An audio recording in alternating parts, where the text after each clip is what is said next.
The maids have been looking for the Viscount's daughter for hours. The girl seems to have vanished into thin air. Luckily, Karen managed to leave the house undetected. Karen knew that Count Bufo wanted to make her his concubine. The man was very fond of surrounding himself with beautiful girls. So far, he already had 3 concubines.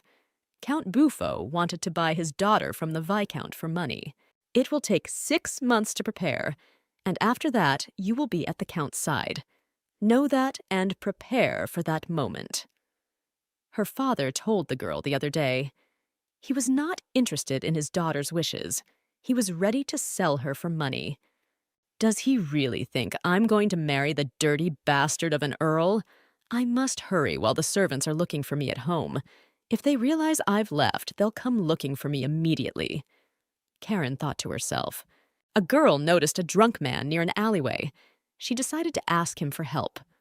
The thing is that Karen had never been in this neighborhood before, so she simply did not know where to go. "Hey, are you okay?" Karen asked the man. "Who's here? What do you want from me? If you want to help me, you don't have to. Get out of here." The man looked at the girl with alcohol-drunk eyes. "Well, I need some advice, so I thought I'd come to you." "Let's help each other out. I'll help you and you help me," Karen suggested. Strange girl, showing up out of nowhere and saying something so stupid. But today is the last day of the month, so I have no other choice.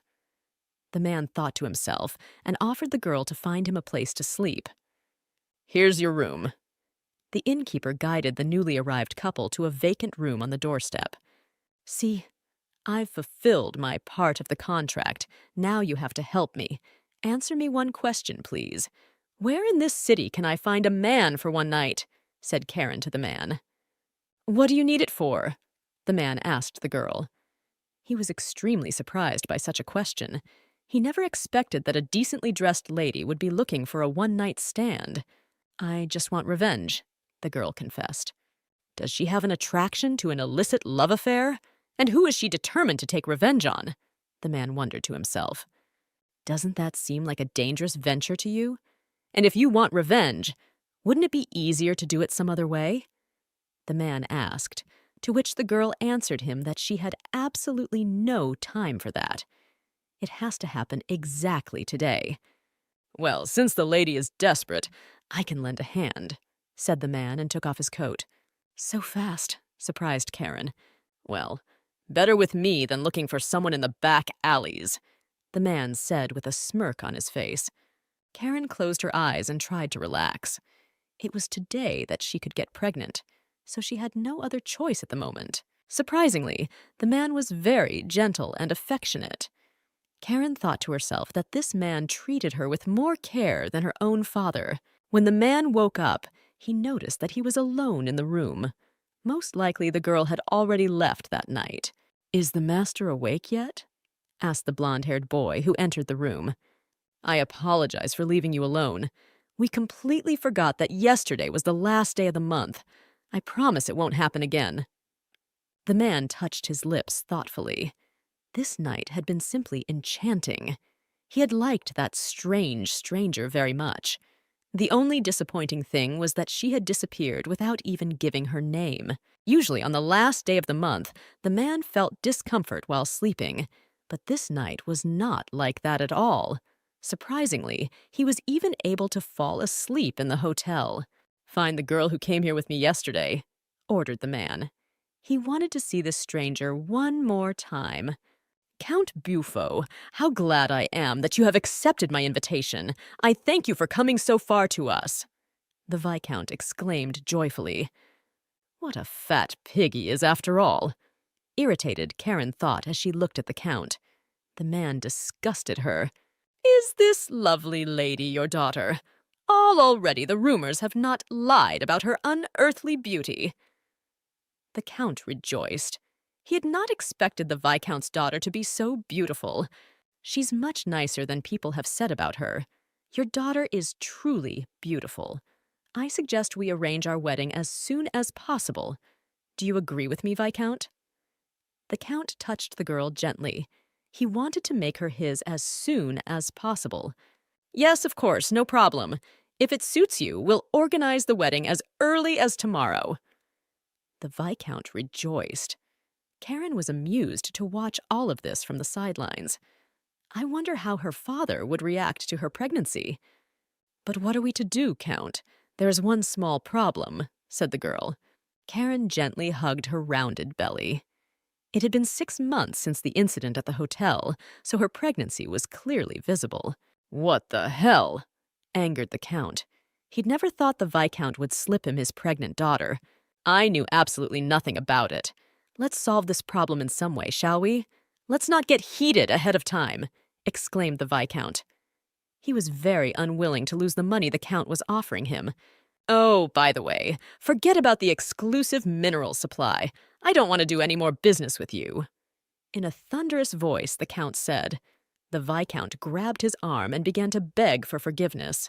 Unable to contain her joy any longer, Karen laughed out loud. She had really succeeded in ruining her father's plans.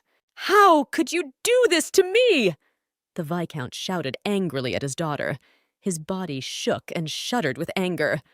"What did you think I was going to meekly wait to be sold to the enemy that killed my mother?" the girl asked.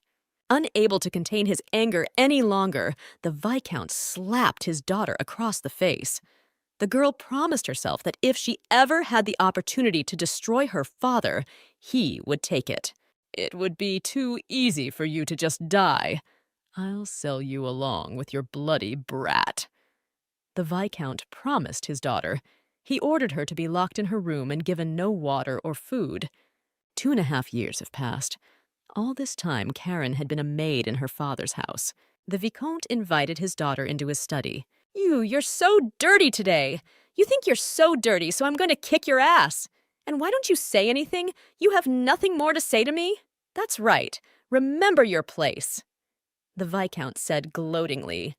"After all this time, there's finally a place I'll sell you to. I recently learned that Archduke Buster Cain is looking for a mate. Yes, I know many people think he's a murderer, but don't you dare contradict me." "And I wasn't going to.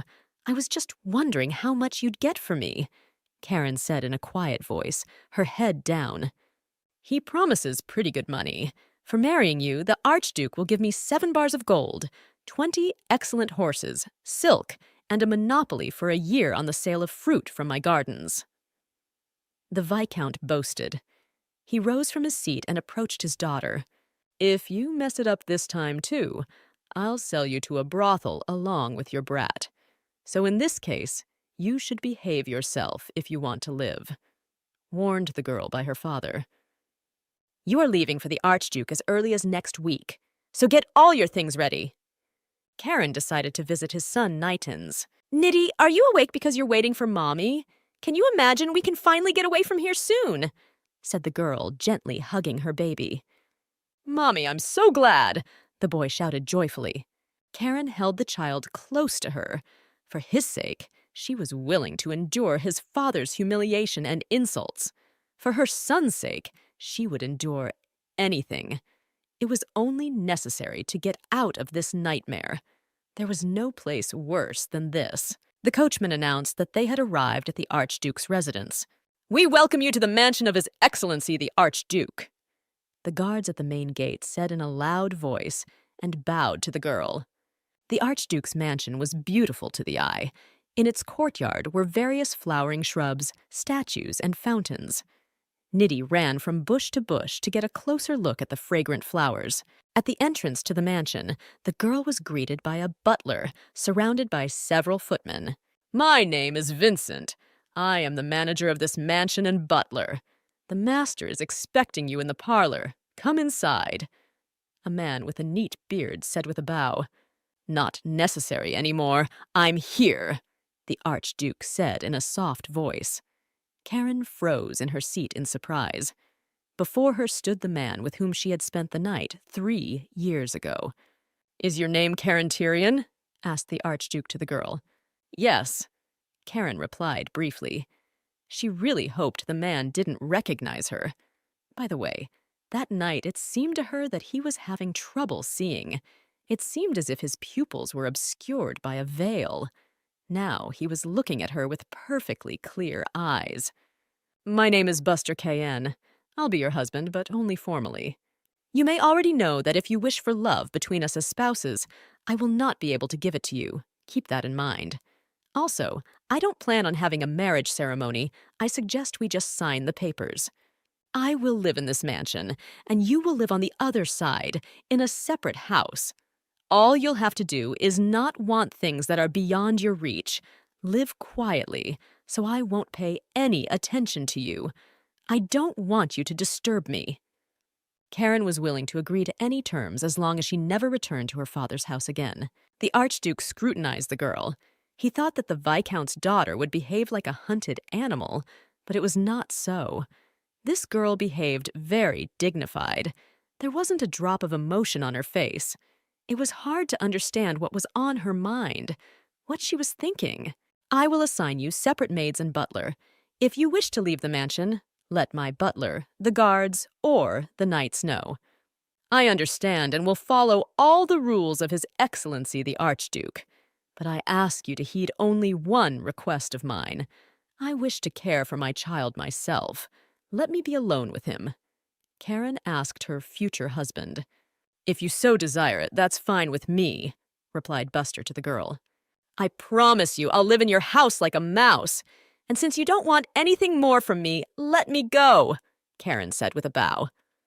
"Sure, go ahead. I think you and I have talked it over," said Buster. This girl surprised and amazed him. She was like an emotionless rock. Duke remembered the girl he spent the night with 3 years ago. She had seemed emotionless to him then, too. Buster looked carefully at Karen, who was leaving. It seemed to him that the girl and the Viscount's daughter had similar figures. The only thing was that the Viscount's daughter was too thin. The girl had a more lush shape. I wonder if the child next to the girl is her son. If so, where is his father? And the interesting thing is, the boy has the same eye color as me. And that's a pretty rare color. The Archduke thought to himself, "Please, this will now be your home. This place is next to the main mansion, so there shouldn't be any difficulties. Are you sure you won't need personal maids and a separate butler?" asked the footman assigned to the girl. "Thank you very much for your concern. You may go. I'll take care of everything from here on," replied Karen. "Well, if you need anything or are going out, just let me know. Even though it's too late for introductions, I'd like to introduce myself anyway. My name is Oslo. I'm the deputy head of the Knights. The Knights will take shifts guarding the house. It was decided beforehand. If you need anything, please tell any of them, and they will already pass it on to me." Karen was glad that she finally had a home where she could raise her son without violence. She was glad that her son liked everything. He had taken the move quite well. This child was her only treasure. "Are you sure you're going to be okay? I'm talking about your future spouse now. I'm worried about them being left to live all alone, without a single servant," said the butler to the Archduke. "I don't think we need to worry about that. When the girl gets tired of cleaning that house by herself, she'll mention it. I don't know what she was up to, but it looked like it would turn out to be a headache if I didn't agree to it," replied Buster. The butler looked at his master. Sometimes it seemed to him that the Archduke was made of hard metal. He rarely showed human feelings. Butler hoped his wife would help him open up. The princess wanted to save the prince from the curse, but the curse of the terrible toad was very strong. Only once did the curse sleep for 1 day, and that's when the prince and princess fell in love. Karen said with expression, "Nitty, why are you still awake? I told you such an interesting story. This house is so big and wonderful, I just can't sleep. I keep imagining playing in it tomorrow," the boy confessed. "Nitty, do you want me to tell you who your father is?" asked Karen to her son. "You mean I have a daddy?" surprised the child. "Of course there is, for all children have fathers. I'll be sure to tell you about him. Just promise me you won't tell anyone about it. Your mom met your dad a few years ago." The girl began to tell the story. "When my mother met him, there was a spell cast on him by a terrible toad. The tale I just told you is the story of your father and mother. This afternoon, you finally saw your father." Do you remember the uncle with the same beautiful eyes you have? Well, he's the one who is your father. But if that uncle is my daddy, then why didn't he recognize me? Asked the boy. Unfortunately, your dad is still under the curse. Because of it, he doesn't remember your mom and you. If he remembers about us now, the monster will come back again. So until Niddy is strong and grown up enough to defeat the monster, we need to keep this a secret. Niddy will become a strong and brave warrior, the child shouted loudly. A month passed. Karen and Niddy got used to their new home. Now they were finally able to live a quiet life in a favorable environment. Mommy, get up! Let's go feed the fish! Mommy, don't be such a sap! Shouted Niddy loudly. He was quite an obedient child, but he had one big disadvantage. As soon as the sun appeared in the sky, he immediately rushed outside. Niddy had been hyperactive since morning. Buster finally came home. He'd been away for over 2 weeks. All that time, he had been dealing with diplomatic issues with neighboring countries. Suddenly, Buster noticed that his wife's son was wandering around his mansion alone. What was he doing here alone? Could he be lost? Hello, what are you doing here? Where is your mom? Asked the Archduke to the boy. Noticing his father, Niddy fell fearfully on his back. Strange. Fell as soon as he saw my face. Am I really that scary? Buster thought to himself. Niddy is fine. He's not in any pain. I came here to find Oslo, the boy confessed. But Oslo is not in the house right now. He is at the training ground. Is there anything we can help you with? Asked the butler to the boy. The child cried loudly. He had recently dropped his favorite trowel into one of the fountains.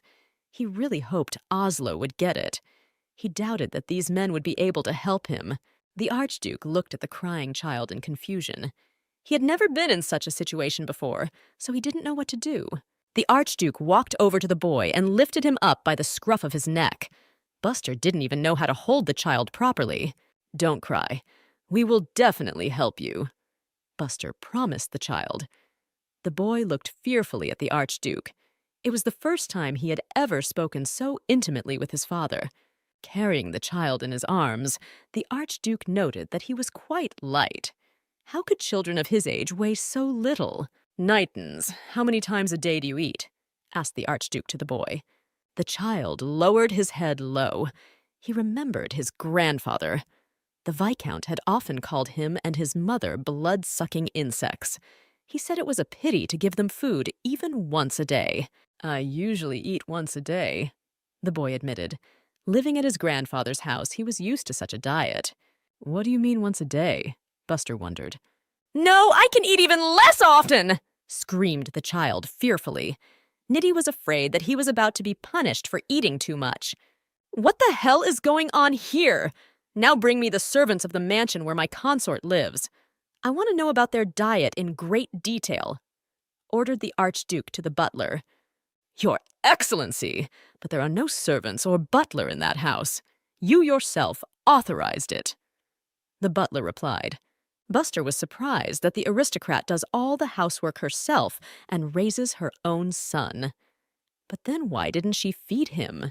Niddy pointed to the fountain in which he had lost his precious spatula. The Archduke took off his uniform, rolled up his shirt sleeves, and reached into the fountain for a child's spatula. Uncle, thank you! The child shouted loudly when the spatula was in the Archduke's hands. If that happens next time, be brave enough to get help, said Buster to the boy. Karen ran up to the boy and squatted down next to him. The girl was glad that she had finally found him. Can you imagine I dropped my fountain spatula, but Uncle helped me get it? Nightens happily shared his adventures. Karen bowed to the Archduke and thanked him for his help. Buster looked at the girl studyingly. They hadn't seen each other in over a month. He noticed that she had lost even more weight. She was probably stressed out from her new surroundings. By the way, I heard that the baby only eats once a day. Is that true? Asked Buster. That can't be. I feed him a lot more often. Frightened, Karen replied. But your son told me about it. If your life is hard because you don't have servants, you should have told me earlier. You shouldn't have starved the child, said Buster to the girl. Niddy, why did you tell Uncle that you only eat once a day? Don't I feed you much more often? I just baked cookies for snacking today. Did you forget about him?" In an affectionate voice, the girl asked her son. She speaks tenderly to her child. The rest of the time, she's as emotionless as a stone, the Archduke remarked. But if I told the truth, we would be punished for eating a lot. Surprised, the boy replied. Nitty, but this is a very different time. You and I won't be scolded for eating more than once a day. With a soft smile on her face, the girl said, "What are you talking about now?" Buster wondered. Why is this girl talking about disposable food? Didn't she come from a rich family? Was her family really poor? The Archduke decided to look into the matter himself. First, he would check the kitchen, and then he would find out why his wife was doing this. The Archduke decided to check on his consort's house. We need to find out which of these two is telling the truth, the mother or her child. In the kitchen, Buster saw several dishes prepared. There was fresh bread and cookies on the table. "Tell me, what kind of food do you cook? Do you change the menu that often? Do you even know how to cook?" The Archduke began to ask his wife questions. "Throughout this month, I have been cooking the food I found in the house. Already tomorrow, I wanted to go to the market to buy something else," the girl replied. "I will present the servants and butler to you for your edification," said the Archduke to his wife. The girl tried to object to him, but he would not even listen to her. "Vincent, it's just the three of us for dinner tonight. Tell the kitchen to get everything ready." I noticed that Nitons is capable beyond his years, so I thought of hiring a teacher for him, said the Archduke to the girl.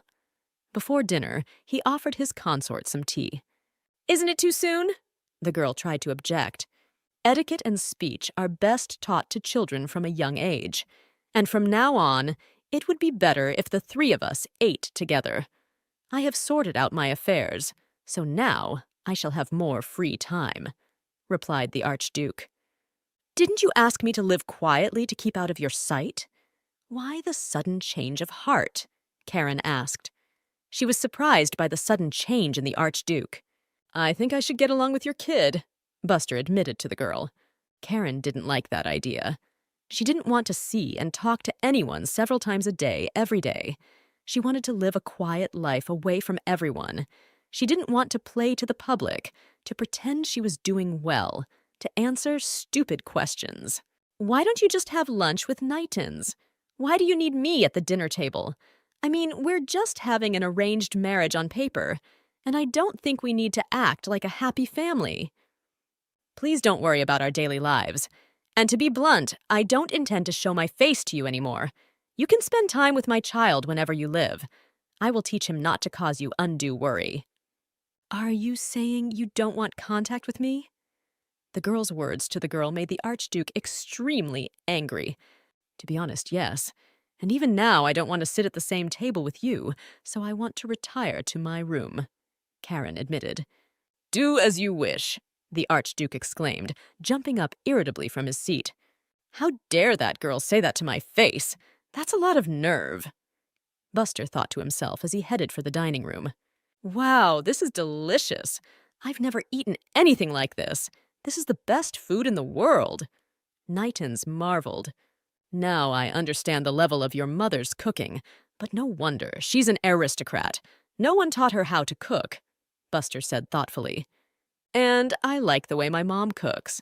She often makes something delicious for me, and my mom also goes to bed after cooking. My mom is sleepy, she sleeps a lot. She even likes to sleep during the day," Child said.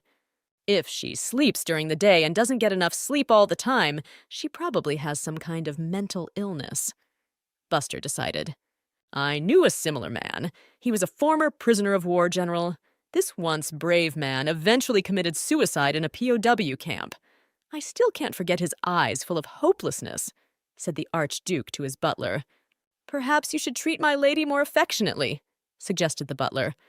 "Put away all my plans for tomorrow for lunchtime," asked the Archduke. "Why are you so surprised? Can't you see that this dinner is for the two of us?" asked Buster to his spouse. He still decided to obey the butler and show more attention to the girl. "Have a seat, don't just stand there." Karen had absolutely no understanding of the Archduke's behavior. Her morning was quite ordinary. She had prepared the child for his first lesson with the teacher. Mom, aren't you afraid to stay here without me? Nightens asked. Don't worry while you study. I'll take care of your mother, said the Archduke, who approached. And why did he come here? The girl wondered. The Duke could see that Karen was not happy to see him, and it irritated him. But remembering the butler's words, he pulled himself together. He should not frighten her. He is a gentleman after all. Buster suggested to his wife to take a walk in the garden. He decided to have lunch with her in the gazebo in the garden. And why did you decide to have lunch with me today? Karen asked. We are spouses, after all, and I think we're a little too cold with each other. Maybe that's normal for you, but not for me. I don't know what rumors you've heard about me, but I'm not as cruel as they say, Buster said in a soft and calm voice. But why has your attitude toward me changed? You told me when we first met that I should stay out of your sight. Or have you already forgotten that? Karen asked. I remember everything. Yes, I said that, but I didn't mean to live like strangers, Buster objected. Good. Then I'll try to play the role of the beneficent wife. You misunderstood me again. That's not what I meant. Buster just wanted to give the girl some attention. He didn't want to force her into anything. Are you worried that I won't be able to handle the role of your spouse? I shouldn't. As a wife, I will fulfill my duties and play the role well. You don't need to worry about that. Karen rose from her seat and bowed to the Archduke. She wanted to return to her room as soon as possible. And how was your dinner? Asked the butler to Buster. We were far from having a normal conversation, let alone looking each other in the eye.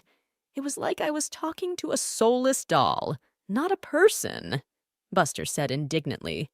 I think you should prepare a gift or something for your spouse. This girl is your lifelong companion, after all. I think you should make contact with her after all. The butler shared his thoughts. She and I are not really married. Our relationship is only on paper. The Archduke objected. I understand. It is my master's will, and I dare not question it. But I hope that in the future you will not regret your choice, replied the butler to him. What's to regret? About that icebox? Is it even funny to hear that? Buster thought to himself. Since Nightens was smart beyond his years, the Archduke offered to send him to a special event for gifted children. It was a historic event in which many of his relatives from aristocratic families participated. Niddy, I'm proud of you. You've grown so much in that time. Karen gently cradled the child in her arms and kissed his cheek. He was leaving today for a special event for gifted people and would be staying there for a few days. It would be the first time she would sleep alone. The Archduke came to Nitens and wished him a good journey. Thank you for coming to see him off. My son has already grown attached to you, so he was extremely happy. He is pleased that you haven't forgotten about him, said Karen to her spouse. The girl wanted to leave, but the Archduke grabbed her arm. He wanted to talk to her about something. Her wrist is very thin. It feels like if I put even a little pressure on it, I'll break my arm. Why do I feel like right now I'm hurting her in some way? The Archduke thought and let go of the girl's hand. I'm sorry I tried to get you to have lunch with me the other day. I did so without caring or understanding your feelings, said Buster to the girl. I never cared about marriage or caring for an heir. I've always wanted someone I could live comfortably with, but I'm not going to leave your son without my attention. As for you, I'd like you to be my friend. Then again, I'm not pushing for that. I remember that you said you didn't want to have any close relationship, but shouldn't we live together with you? Right now, I feel uncomfortable. It's like we're strangers. I don't think it should be like that.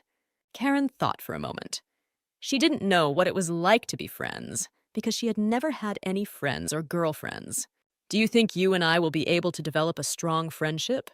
In that case, we will at least become a bit like real spouses, said the Archduke and extended his hand to his consort for a handshake. I don't know what it's like to have a friend, but he's so annoying he's unlikely to back off if I turn him down. For some reason, I feel like shaking his hand. Karen thought to herself. The girl shook her spouse's hand.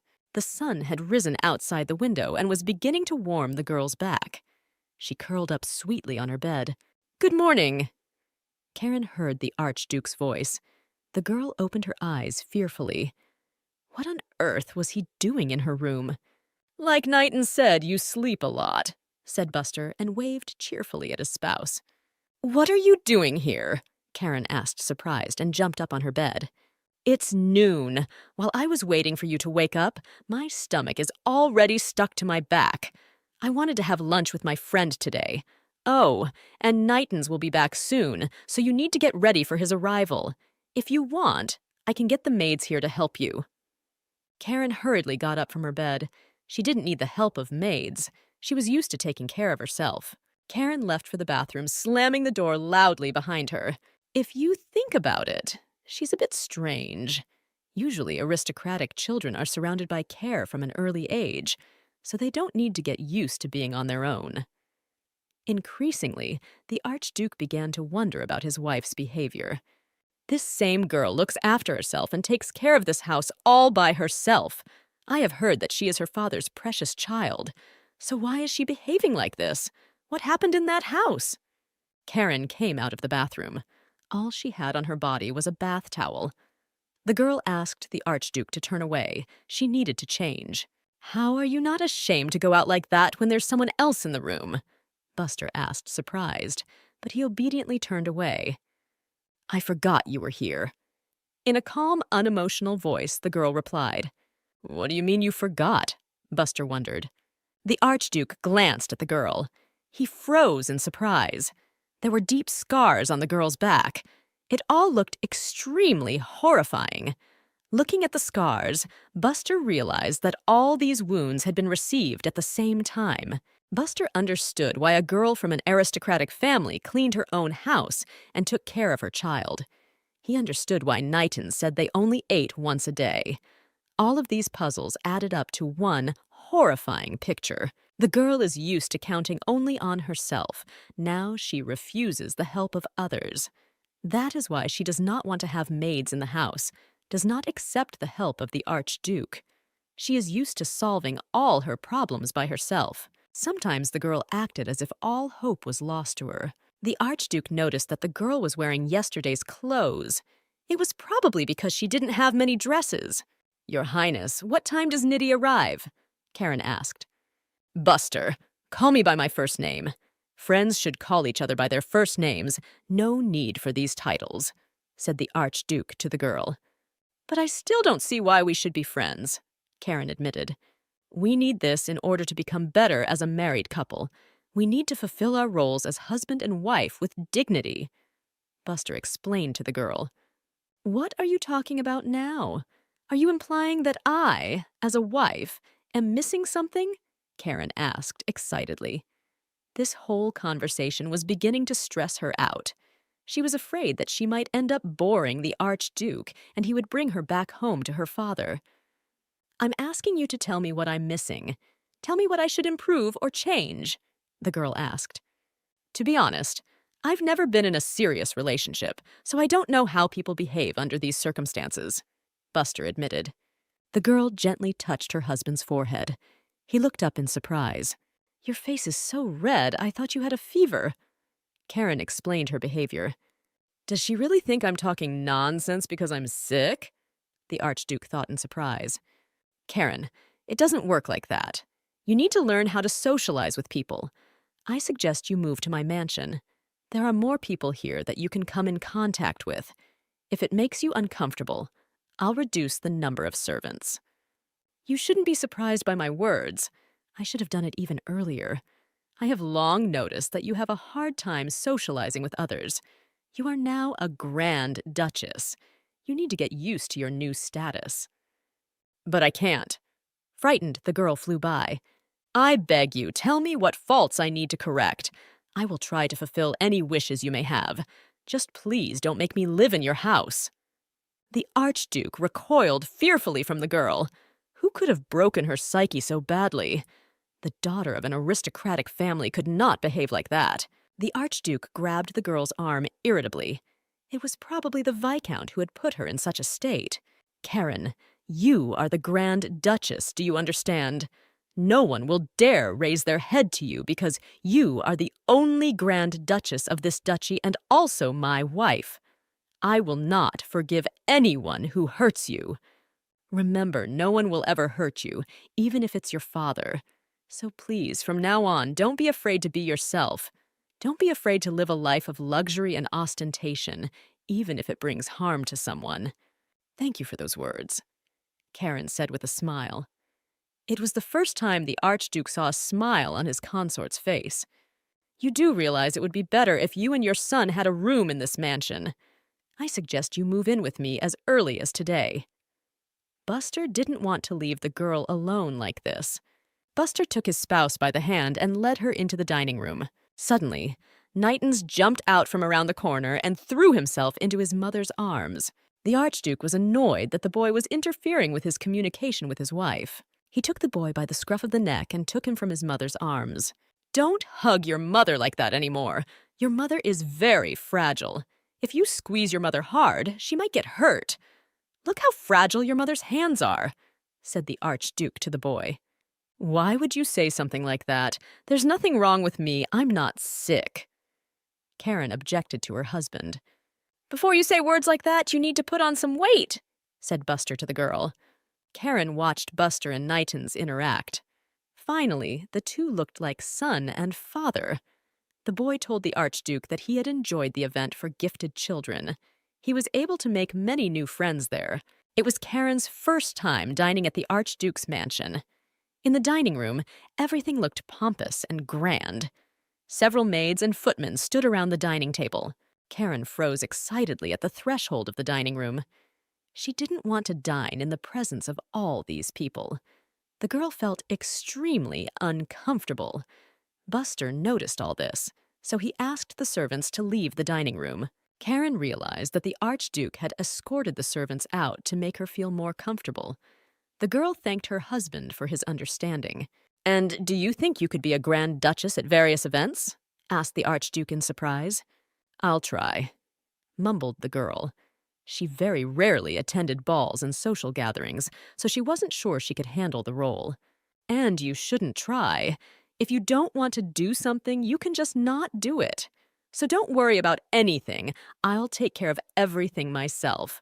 I've got your back in all cases except intentional murder, assured the girl Buster. The Archduke pulled back a chair and invited the girl to sit down. Karen was pleased that her husband had recently begun to call her by her first name and cared for her at every opportunity. Karen finally felt as if her life was beginning to brighten. All her fears and worries are fading into the background. At last, positive and bright thoughts appear in her head. Karen felt someone gently touch her hair. She shuddered and woke up. Ah, Your Excellency, it's you! Lifting herself up on the bed, the girl spotted Buster. Did I scare you? I'm sorry, I didn't mean to. Buster sat down on the bed next to the girl and put his arms around her. He stroked her head gently. Karen, maybe you and I should get some exercise. You know that in a healthy body, a healthy spirit, suggested the girl's husband. Karen pulled away from her husband and covered herself with the blanket. She didn't like the idea of sports. Well, why are you reacting like that? Haven't you thought about the fact that your body needs to move more? Buster asked the girl. Karen, if you hide under the blanket all the time, you won't be able to see anything. If you think there's only darkness ahead, you'll never see the true light.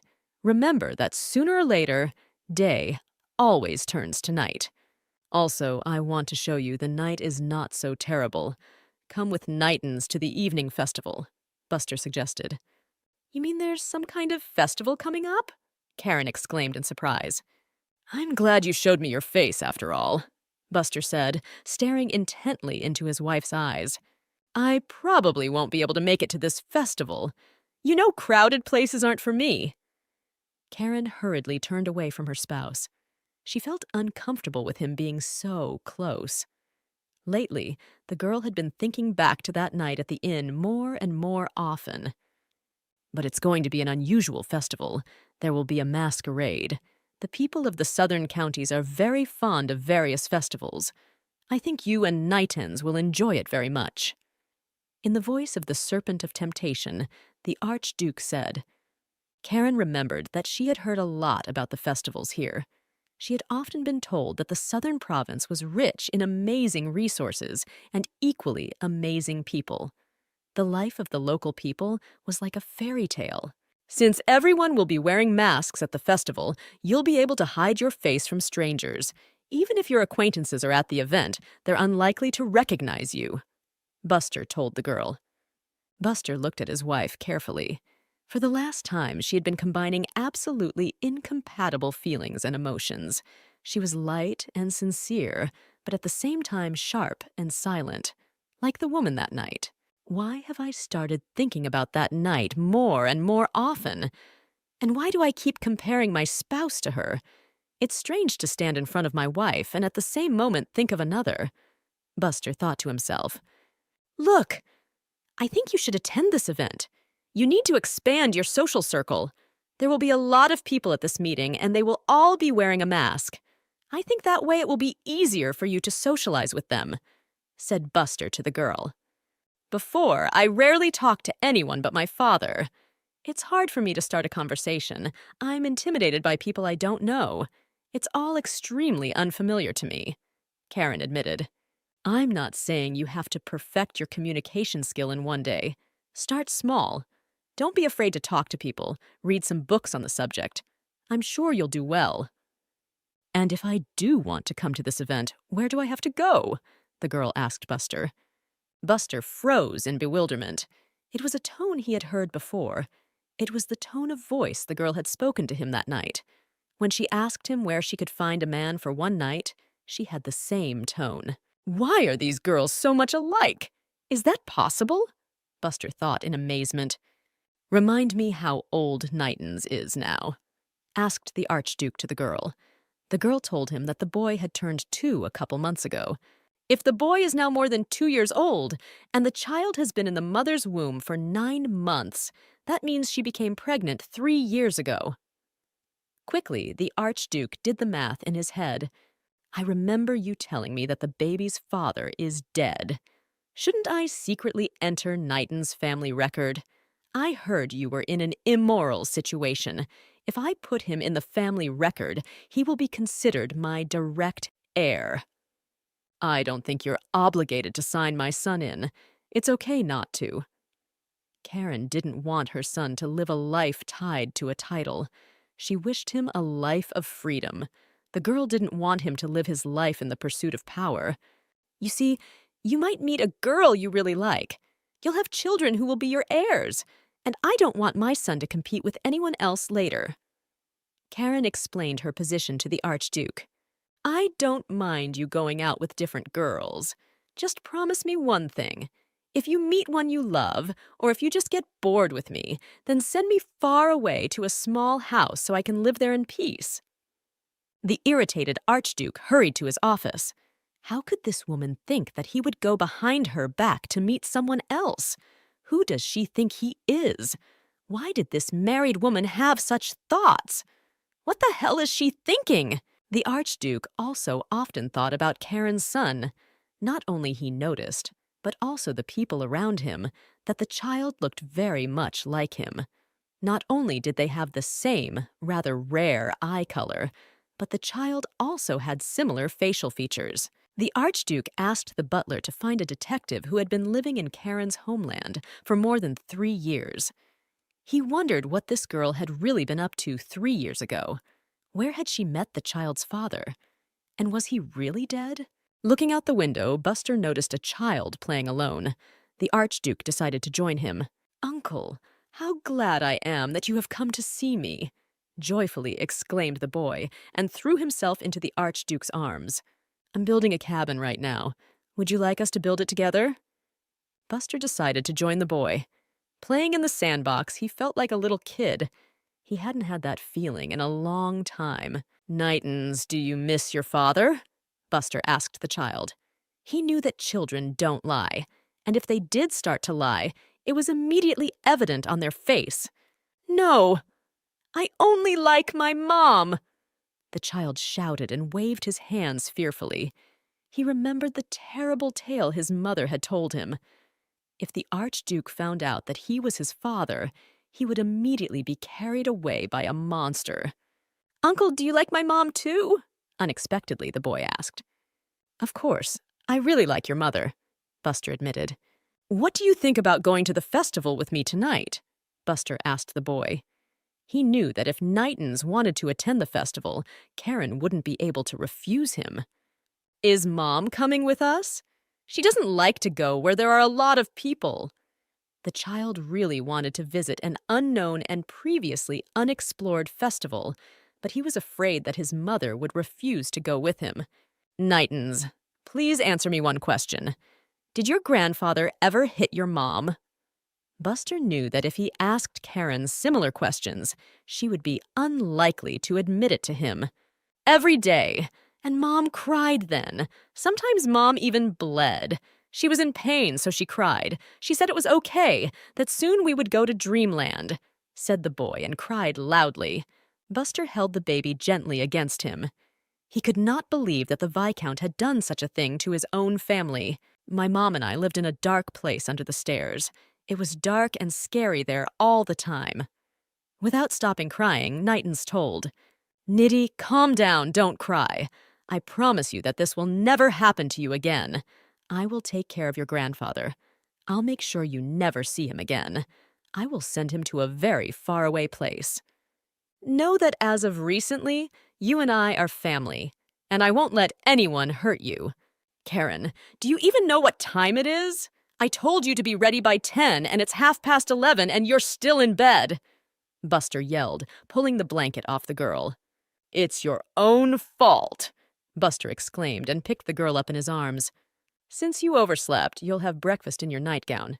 Mom, did you know we're going to be walking around in masks today?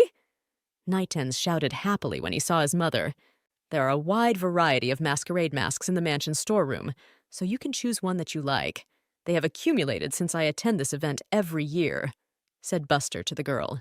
By the way, the invitation for the Emperor's birthday party has arrived. What do you think about it? Buster asked over breakfast. We have a tradition. Every high-ranking noble is required to attend the event. Roughly speaking, if an invitation came, we don't choose to go or not. But if you want to, you can stay home. I won't force you to go there. But if I don't show up, there could be trouble. Am I understanding correctly? Karen asked. She didn't want to go to such a grand celebration, but she didn't want to put her husband in trouble either. I don't think the Emperor can hurt me much.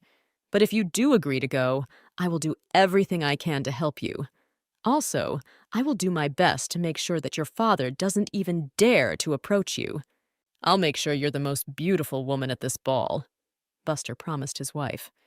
If you still don't have the strength to be around large crowds of people, then I won't insist. You can stay home. But know that fear will not go away if you continue to ignore it. If you continue to ignore your fear, you will eventually need a lot more courage.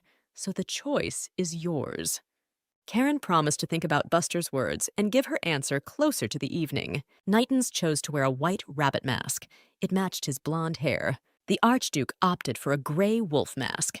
He referred to the legend of the wolf with bright red eyes. Karen opted for a white fox mask. This mask, as in Knighton's case, matched her hair color perfectly. Okay, put on your masks. Here begins a ghostly place that can only be accessed by wearing a mask. The ghostly place is the theme of the festival. Figuratively speaking, we are secretly passing into the land where demons live, the Archduke said in a terrifying voice. Are you telling me the world demons from fairy tales live here? Karen whispered conspiratorially. This is a famous story in the southern province. It is said that somewhere in the world there is a passageway to the world of demons and evil spirits bred by them, and that passageway opens only at night, on the day between summer and fall, replied Buster to the girl. According to the belief, only animals and evil spirits can enter that place. So people put on masks and dress like animals or spirits to see what happens in that world. The girl liked the Archduke's story very much. It was the first time she had heard something so interesting. The Archduke saw a tent with masks and hurried to buy a white wolf mask. He did not want to stand out among his family members. The festival was crowded and very noisy. Joyful cheers and loud laughter could be heard everywhere. Seeing all these people, Karen froze in a stupor. She was afraid to go any further. She remembered the memories of being humiliated and insulted by the nobility. She often heard unpleasant rumors about herself from them. The girl began to have auditory hallucinations. Mean, ringing voices in her head were discussing her mother, talking about her as a promiscuous woman. These voices condemned the girl for indecent behavior. After all, a true noblewoman could not behave like that. Karen, I'm right here beside you. The Archduke hastened to bring his consort out of such a frightening state. He took the girl by the face and looked intently into her eyes. Karen, I beg you, don't forget to breathe. Can you hear me? You're a strong person. You're bound to get through this. Weak people would have broken a long time ago, but you're still holding on. I know you'll continue to be able to take it all. You are a good woman and mother. You were able to protect your son in a dignified way. I swear I won't let anyone hurt you, but you try your best too. Pull yourself together. Buster pulled his spouse tightly against him. Karen looked at her son. She would be strong for him and for her new life. She would not let anyone stop her from living the life she wanted. Karen pulled herself together, put her mask back on, and headed towards the campers. By the way, I've been meaning to ask you for a long time, why do you have so few clothes? I give you enough money every month. Don't you have enough? Buster asked his wife. Right now I have 5 pairs of dresses in stock, and I think that's enough. The girl answered him. But modesty has its limits too, doesn't it? What makes you think that 5 dresses are enough for an archduke's wife? Buster asked in surprise. Karen had been living in the duke's mansion for 3 months now. She felt calm and safe in his house. She was glad that Buster had found a common language with her son. When will Knighton start calling me father? The Archduke asked the girl one day at another tea party. From surprise, Karen almost choked on her hot tea. She absolutely did not expect such a question. Do you really want Nitty to call you his father? The girl wondered. Well, I'd rather have him call me father than uncle. In an aggrieved voice, the Archduke said. He had long wanted the child to call him daddy. I'm glad you found common ground with my son, after all. And it's a pleasure to have tea with you at this table, though I'm talking about it only now, but if it weren't for you, I could have been sold to another man. The girl confessed to her spouse.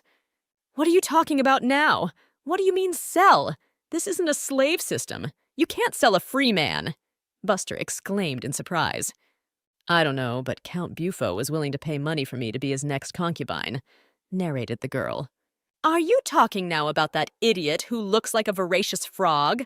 But he's already got a wife and 3 mistresses. Your father must have gotten really hung up on money. Buster couldn't stop wondering. I didn't want to be around the Count so much that I even decided to go to extreme measures. I decided to get pregnant, but it was a foolish choice, and now I regret it. I feel I have committed a great sin towards my son, Karen confessed. I should have found another way out. I would have been better off mutilating my face. But it's just that nothing else occurred to me at that moment but pregnancy. So I am forever grateful to you for giving me and my son a chance at a new life. Buster, you are truly being our benefactor. I don't want to cause you any inconvenience or hurt you in any way. Therefore, I will settle the matter with Uncle and with Daddy. Buster, and I have a question for you too. Why did you decide to marry me? That same afternoon, Karen asked her husband. And why do you ask me that? Surprised the Archduke. It just seems to me that you don't have inflated standards. You treat a lot of things very simply to me. But how did you come up with the idea to marry a woman like me? This question had plagued Karen since the day she arrived at the Archduke's mansion. Just recently I learned that you refused to marry the princess. So why did you choose the Viscount's daughter? I only turned down the princess because we didn't agree on character. It turned out she was too young and selfish. For the sake of her own desires, she does whatever she wants. In the end, her looks didn't make the difference, Buster admitted. But I still don't understand why it's me if you don't care about looks. I don't have any special qualities or talents. Yes, I truly believe that appearance is not important. The most important thing is that people are comfortable with each other. And since we're already talking about the princess, what have you decided about the emperor's birthday? Buster hurriedly changed the topic of conversation. And if we go there, will there be Knighton's peers at the event? The girl asked. She didn't want her son to feel lonely at the emperor's birthday party. Of course! It's good that you're always thinking about your son. But don't you want to think about yourself this time? Don't you want to get back at your father? Don't you care that he abused you and wanted to sell you to Count Bufo? The Archduke asked the girl. Karen lowered his head low. Buster was right. She should think about herself once in a while. And don't worry about your son. The nobles usually came to such events with their children. Most likely, all the children will be gathered in one room and offered to play various games. Don't worry, he will be supervised. I will go to the Emperor's feast. You're right. I should be brave. Karen had always thought that if she brought her father down to the dirt, trampled on his honor, she could then roll mountains. But now she was gripped by fear and doubt. Buster, promise me that you won't stray far from me at this celebration, asked Karen. The girl knew that having her consort by her side would make her feel safe. Since that's what you want, I'll be by your side all the time, Buster promised. A famous designer came out of my mansion and squealed loudly that he was cold. There are only a few meters left to reach the carriage. Can't you be patient? A man in a black mask asked the designer. I told you I'm dying of cold, can't you hear me? Don't you realize that a designer's vital hands are freezing? I'm cold, I'm hungry, I'm not moving one more step from this place. The designer continued to be cranky. The man in the black mask silently heaved the designer onto his shoulders. The guy screamed at the same second to be put in his place now. It was the first time he had been treated so disrespectfully. Let me go now. I'll walk on my own from here. Do you know that your actions could be considered kidnapping? And that is a criminal offense in this country, screamed the designer. If you have something to say it in person to the Archduke, said the man in the black mask to the designer. Karen thought about her spouse's words. Of course, she wanted to take revenge on her father, but she didn't know how. Even now, when his face flashed in her mind, the girl trembled. She was afraid that her father would find out who Knighton's real father was and tell the Archduke everything. What if her father makes an alliance with Buster's enemies and turns on them, thus ruining their lives? And what happens if Buster finds out that Nighthance is his unwanted child? What if he decides that the girl has done something nasty to him? Karen decided that first she would get stronger mentally, morally, emotionally, and then she would tell Buster the truth about the baby. She needed to be strong in case he got angry and threw her out of the house. Early in the morning, Buster came to his wife's room as usual. He had been waking her up for days with a gentle touch to her hair. Karen, get up. Our country's most famous designer has arrived. Karen, I'm sorry, but I won't be able to be around you tomorrow because I'll be busy all day, told the girl by her husband as they walked down the hallway to meet the famous designer. Why aren't you saying anything? Aren't you interested? Buster asked. He wanted the girl to start showing interest in his life. Am I allowed to ask about your business? Karen wondered. For some reason, she had decided that if she pestered her spouse with questions, it would anger him. Of course you can ask me about my personal life and my affairs. You are my consort. Buster replied to the girl. Okay, then I'll ask. And what kind of business are you going to have tomorrow? I've been cursed since birth. Every last day of the month, I lose my sight. Buster confessed to the girl. But I see you're not at all surprised by this? Buster asked. He was amazed at how easily Karen accepted this information. I believe that each person has his own peculiarities, the girl answered him. When Buster and his wife entered the room, they saw the designer sprawled in a chair. The guy was sound asleep. Buster grabbed the designer by the scruff of the neck and dragged him to the balcony. Such behavior of the spouse was extremely surprising to Karen. Buster pulled the guy to the edge of the balcony and tipped him back a little. The designer looked down fearfully. He assumed that if the Archduke threw him off the balcony now, it would take him several meters to the ground. Your Excellency, I would like to point out that you dress very stylishly at all times. You are always wearing impeccable outfits. One could say that it is you who dictate fashion in our country. To save his life, the designer was ready even for outright flattery. If you make 100 sets of clothes for me, I'll keep you alive, promised the designer Buster. What questions? I have no problem making 100 sets. Just let me go! The designer wailed frantically. He was afraid of hanging head down from a height of several meters. Buster shoved the boy back into the room. Your Excellency, even though you are as tall as the sky, how can you kidnap other people and grab them by the throat? The designer asked the Archduke fearfully. Are you pretending like you're not the person who's been walking around and having fun all this time, ignoring my orders to come back? Buster answered with a question. Do you really want me to suffer? Why do you need so many clothes? Asked another of the designer's questions. My wife and son don't have enough decent clothes. I want to update their closet. You got married and you have a child? I don't believe my ears. The designer exclaimed in surprise. I'd like to introduce my wife, Karen Kane. It is a pleasure to meet you, mistress. My name is Sion Fale. The designer introduced himself and got down on one knee in front of the girl. The girl remembered that she had heard that name somewhere before. Most likely, this designer is a descendant of a very old earl's family. Many years ago, the girl had seen this guy at one of the receptions. He looked very noble that day. Though I am the second son of Count Fale, I have no status or accomplishments, so I just wander the cities and make clothes. The designer confessed to the girl. You might say his own family has turned their backs on him, said the Archduke and made himself comfortable on the sofa.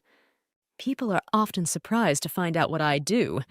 It looks very strange in their eyes, Xian admitted. And I envy you very much, for you had the courage to take the road you chose for yourself. Karen marveled. Have you seen the clothes I create? Notice, the Duke is wearing a suit right now that I created myself. No one else in the entire world has a suit like it. I make everything one of a kind. The designer began to brag to the girl. I will gladly make clothes for you too. You will have not only evening gowns, but also home options. I am sure you will be satisfied with my work. First, sew an evening gown. We received an invitation to the Emperor's birthday party. Everything else you can do more slowly, said Buster to the designer. Then I will need my helpers. I will summon the water spirit and the wind spirit. The designer exclaimed and waved his hand. Immediately, a large red fish and a unicorn appeared in the room. Karen knew there were spirits in this world, but she never expected to see them with her own eyes. A few minutes later, an airy cloth fell into the girl's hands. It was created by spirits from water and air. The fabric looked simply luxurious. It was light and very pleasant to the body. Very pretty. Could I wear clothes made of something like that? Karen wondered. Though an aristocrat, she's very modest. It all looks rather unusual. Seon thought to himself. Have you come to me to report the results of the investigation? Asked the Archduke to his guard. As you were looking for, I've looked over every village in the Empire. It seems that what you were worried about happened the other day. There's some kind of strange disease going around everywhere, the guard reported. Order every village to put up an official notice and quarantine the people. Strengthen the capital's control. If everything is confirmed, ban entry and exit. We need a definitive diagnosis. Ordered the Archduke. Today was the last day of the month, so the Archduke could lose his sight at any moment. This curse had been passed down from generation to generation. Even though Buster had looked through all the literature on the subject, he had never been able to find a way to get rid of the curse. Buster knew that his father had overcome the curse, but he had told his son nothing about it. 5 years ago, he'd left the title and taken his wife with him on a trip around the world. He's never been heard from since. Karen entered her spouse's room. He was sitting at his desk. Buster's eyes were closed. "What brings you here at this late hour?" asked the Archduke to his wife. "Today is the last day of the month, so I came here to support you." The girl answered him. "Were you worried about me?" Buster asked the girl with a smile. He was pleased that his spouse had decided to show concern for him. "Of course I was worried. Suddenly you'll go out on the street and start wandering through various alleys and back alleys." The girl answered him. "Through the alleys?" Buster wondered. "Don't think anything. I'm just afraid you'll get lost." Karen realized she had said something stupid. She hadn't even realized that she had remembered the events of 3 years ago. "Do you often think of Father Nightens?" Buster asked his spouse. "Of course, I can't forget about him. It's Nightance who serves as a reminder to me," replied Karen. The girl was a bit of a liar. She remembered the night 3 years ago thanks to Buster sitting in front of her. It was hard to forget about Nightens' father when he was in front of her eyes all the time. "Still, I consider myself lucky to have met you. Meeting you completely changed my life. As soon as I arrived at your house, I had a desire to live and see Nightens grow." Early the next day, Karen entered the nursery to wake Nightens. But no matter how hard she tried, the child did not respond to her words. The girl approached the baby and felt a strong heat coming from him. The child's whole body was covered with cold sweat. Karen rushed to find her spouse. Finding her spouse in his office, Karina told him that Nightens had fallen ill. "How great it is to have Buster around after all. I couldn't have done it without his help. How helpless I am after all. If I really were a great duchess, I could take control of this situation." With longing and pain, Karen thought. "It's probably something serious. Until the doctor comes, don't go near your son," Buster asked Karen. "You can see allergic rashes on the kid's body. He's probably got some kind of infectious disease." "Just recently, I learned that a hitherto unknown disease has appeared in the southern province. I think Nightens contracted the disease in kindergarten. If the child is treated properly, he will recover soon." Finally, a doctor entered the room. He examined the boy and confirmed that he had an infectious disease. As doctors are doing research, a cure for this disease will be developed soon. For now, the child is only at an early stage, so you cannot worry much about him. Bowing low, the doctor said. A few days later, the doctor placed a small bottle of medicine on the table in front of the Archduke. "I did not expect you to create a cure so quickly," surprised the Archduke. The very next day, early in the morning, a perfectly healthy Nightens slid into the girl's bedside. At lunchtime, the Archduke came to the girl's room. He was in no mood today. He reminded her that the Emperor's birthday was coming up. Buster was going to the capital in a few days, so the girl would have to prepare herself. "At the moment, I'm practicing so I don't worry, or at least learn to hide my excitement. Also, the butler Vincent is giving me lessons to help me feel like a real archduchess," Karen told her spouse. The girl turned her back to her husband and began to take off her dress. She needed to wash and change. The Archduke blushed sharply. He could not get used to the fact that the girl was not embarrassed by him at all. Buster looked at the girl's naked back again. He wondered how and why the girl had gotten those injuries. "Where did you get those scars?" Buster couldn't resist asking. "It was my own fault since I didn't let my father sell me to Count Bufo. But be that as it may, thanks to that, I eventually met you. I will never stop thanking you for taking me into your home. I hope I'm not a problem for you." "I never thought of you as a problem. Even when I was given all the personal information about you, I never questioned that you were a great fit for me. You're like a gift that was made just for me." Buster walked over to his spouse and hugged her gently. It was the first time he had ever allowed himself such tenderness. "Have you ever liked anyone in your life?" Karen asked. "There's never been a person in my life that I truly loved. However, 3 years ago, I met a woman who fell into my heart," Buster confessed. Karen looked at her husband in surprise. Did he still remember her and that night? Suddenly, Buster kissed his spouse gently on the lips. "Buster, why so suddenly you decided to kiss me?" Karen wondered. "And you were against it?" asked Buster, and gently touched the girl's face. Karina answered that she was absolutely okay with kissing, since they were a married couple. Karen was extremely nervous about this trip to the capital. She was afraid of everything: the noise of the city, the large crowds of people, and the Emperor's upcoming birthday. "Karen, are you all right?" asked the Archduke. He noticed that the consort's face was pale. Buster was worried that since the girl hadn't traveled such long distances for a long time, she might feel ill. "I'm fine, don't worry," Karina replied. "If you're worried about the Emperor's upcoming birthday party, you're doing it for nothing. It's unlikely anything out of the ordinary will happen at this event. And know that I will always be able to protect you and your son." The Archduke decided to support his spouse. "I also want to remind you to never bow your head to anyone. You should not bow even to the Emperor." "Uncle, you are so strong and brave. When I grow up, I will definitely become like you, and I will also be a strong and brave warrior. I will definitely protect you and Mom from the evil monster," Nightens exclaimed joyfully. "Nightens, do you want to learn the art of ball handling?" the Archduke asked the boy. "What are you talking about now? He's just a baby." Karen exclaimed in surprise. She thought it was too early to teach a 3-year-old the art of ball handling. "I myself started training at Knighton's age, so I don't see what the big deal is.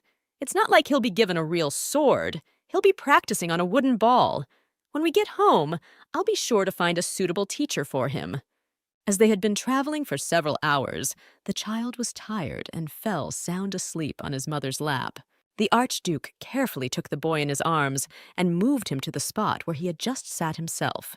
The Archduke sat down next to his consort. "And why did you sit so close? Isn't there more room?" Karen asked, surprised. "Why not already? It's there. It's just that I want to ride beside my wife," the Archduke explained to the girl. Buster looked into his spouse's innocent eyes. He couldn't believe that some man had spent the night with her and gotten away with it. If he ever found Father Nightens, he would make him pay for what he had done. At last, the coachman announced that they had arrived at the Archduke Kayan's mansion in the capital. Karen froze in place as she saw the large gathering of people unknown to her. The Archduke stepped out of the carriage and took his wife's hand.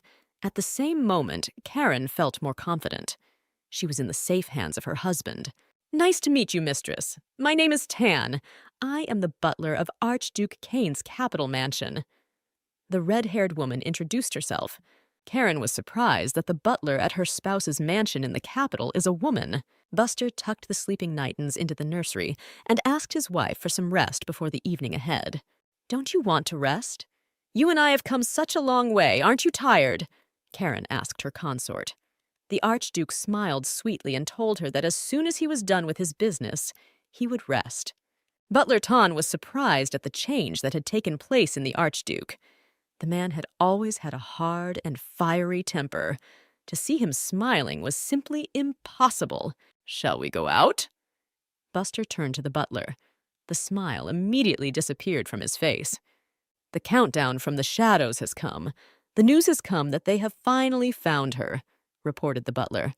The Archduke decided to listen to the shadow report in his office. 3 years have already passed, so there are hardly any people left who remember that day.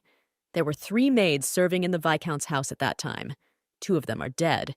They are said to have committed suicide, but the details are suspect. A shadow named Suri reported back. "I managed to communicate with the 3rd maid, but she died the day after we met. I think the Viscount had a hand in it. The maid told me next to nothing, so I have no information." "Tan told me you found that girl I spent the night with. What is her name?" asked the Archduke. Suri hesitated for a few moments. He had to deceive the Archduke now. He knew that the man had a temper, and when the truth came out, he would be in trouble. "I have learned that you spent the night with Countess Yvette Pearlson. She is the bastard child of Count Pearlson. Apparently she was treated extremely coldly in the Count's house, so she wandered the streets that day, completely unaware of the world." The Archduke spoke thoughtfully. "Tan, will Earl Pearlson and his daughter be attending this reception?" asked Buster to the butler. The woman answered him that the Earl usually avoided the event.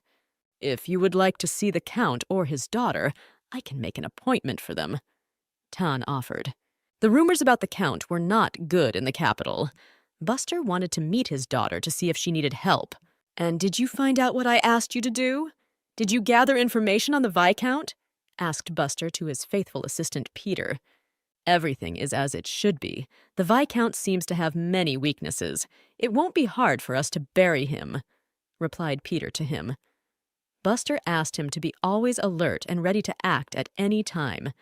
Yvette, don't you think we're being extremely reckless? If we get caught, we'll both get hurt, Shuri asked excitedly to the girl with bright pink hair. Don't worry, it's okay.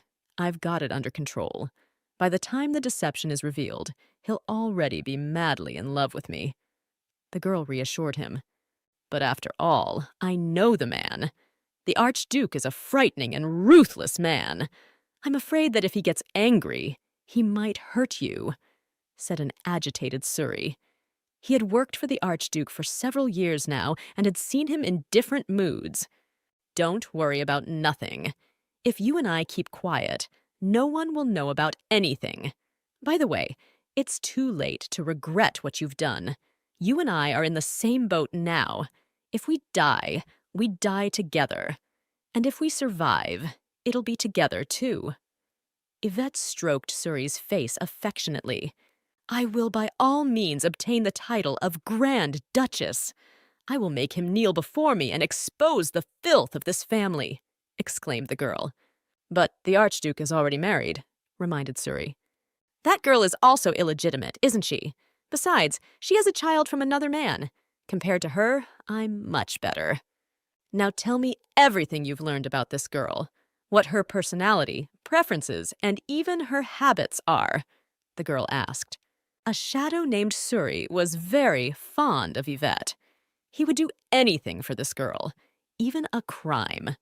A couple of years ago, he found out who the Archduke spent the night with, but decided to keep it a secret. Now Yvette wanted to take advantage of it. Suri knew that it was now up to him to kill Karen, so that no one would know that she was the one the Archduke had spent that night with. Is it so obvious that I don't know where to put myself with excitement? Karen asked her spouse. She was wearing expensive jewelry and a dress made of an unusually light and airy fabric. All your worries are written all over your face, so they can be seen even by the naked eye, said the Archduke with a soft smile on his face. He liked to see the embarrassment and confusion on his consort's face. After all, it made her extremely cute. Calm down, Karen. You know I'll always be by your side. I promised you I would never leave your side. We'll deal with your fears together, said Buster, and took his wife's hand. Always be by my side and you'll feel better. Come on. You'll absolutely make it. Have faith in yourself.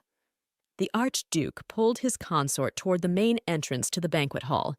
Karen stood still for a few seconds to normalize her breathing. She closed her eyes and did a few calming breathing exercises. Opening her eyes, the girl looked confidently in front of her. She managed to control her breathing and negative emotions. Karen entered the banquet hall with a confident gait. Karen walked with her head held high. She tried to ignore the whispers around her.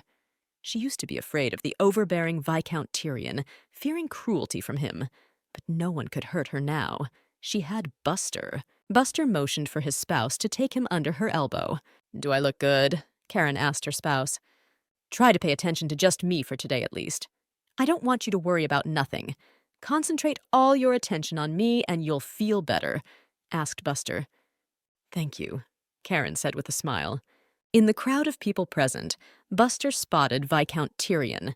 Viscount Tyrant is looking at you. Try not to be nervous about it.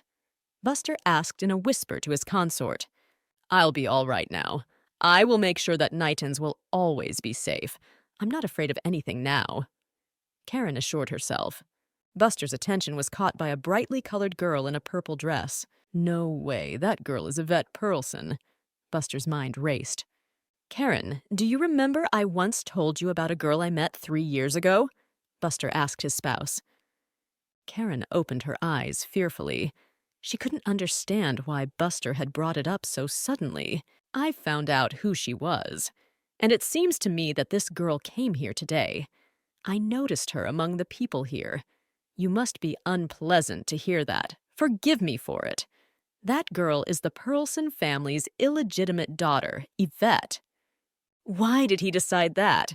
How could this even happen? Surprised, Karen thought to herself. I found out it was that particular girl from my spy. I was worried that something might have happened to her, so I did a little investigation. Wait for me here for a while. I'm going to go talk to her. And who is this girl really? Why did Buster decide she was the one he spent the night with? Why did he decide to leave me here alone? Questioned Karen. The girl felt uncomfortable among people she didn't know very well. Karen saw Buster walk up to Yvette and speak to her. He then took the girl by the arm and led her in an unknown direction. There doesn't seem to be anything wrong, but my heart still clenches with pain. Maybe I'm getting some kind of illness. I should probably see a doctor. Karen pressed her hand to her chest. The arrival of the Emperor was announced. Those present in the ballroom bowed their heads low. Karen was the first to see the face of the current Emperor. He came to the throne 3 years ago.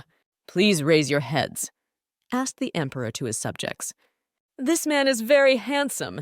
His face resembles an exquisite piece of jewelry, Karen remarked to herself. The Emperor looked at Karen and gave her a slight smile.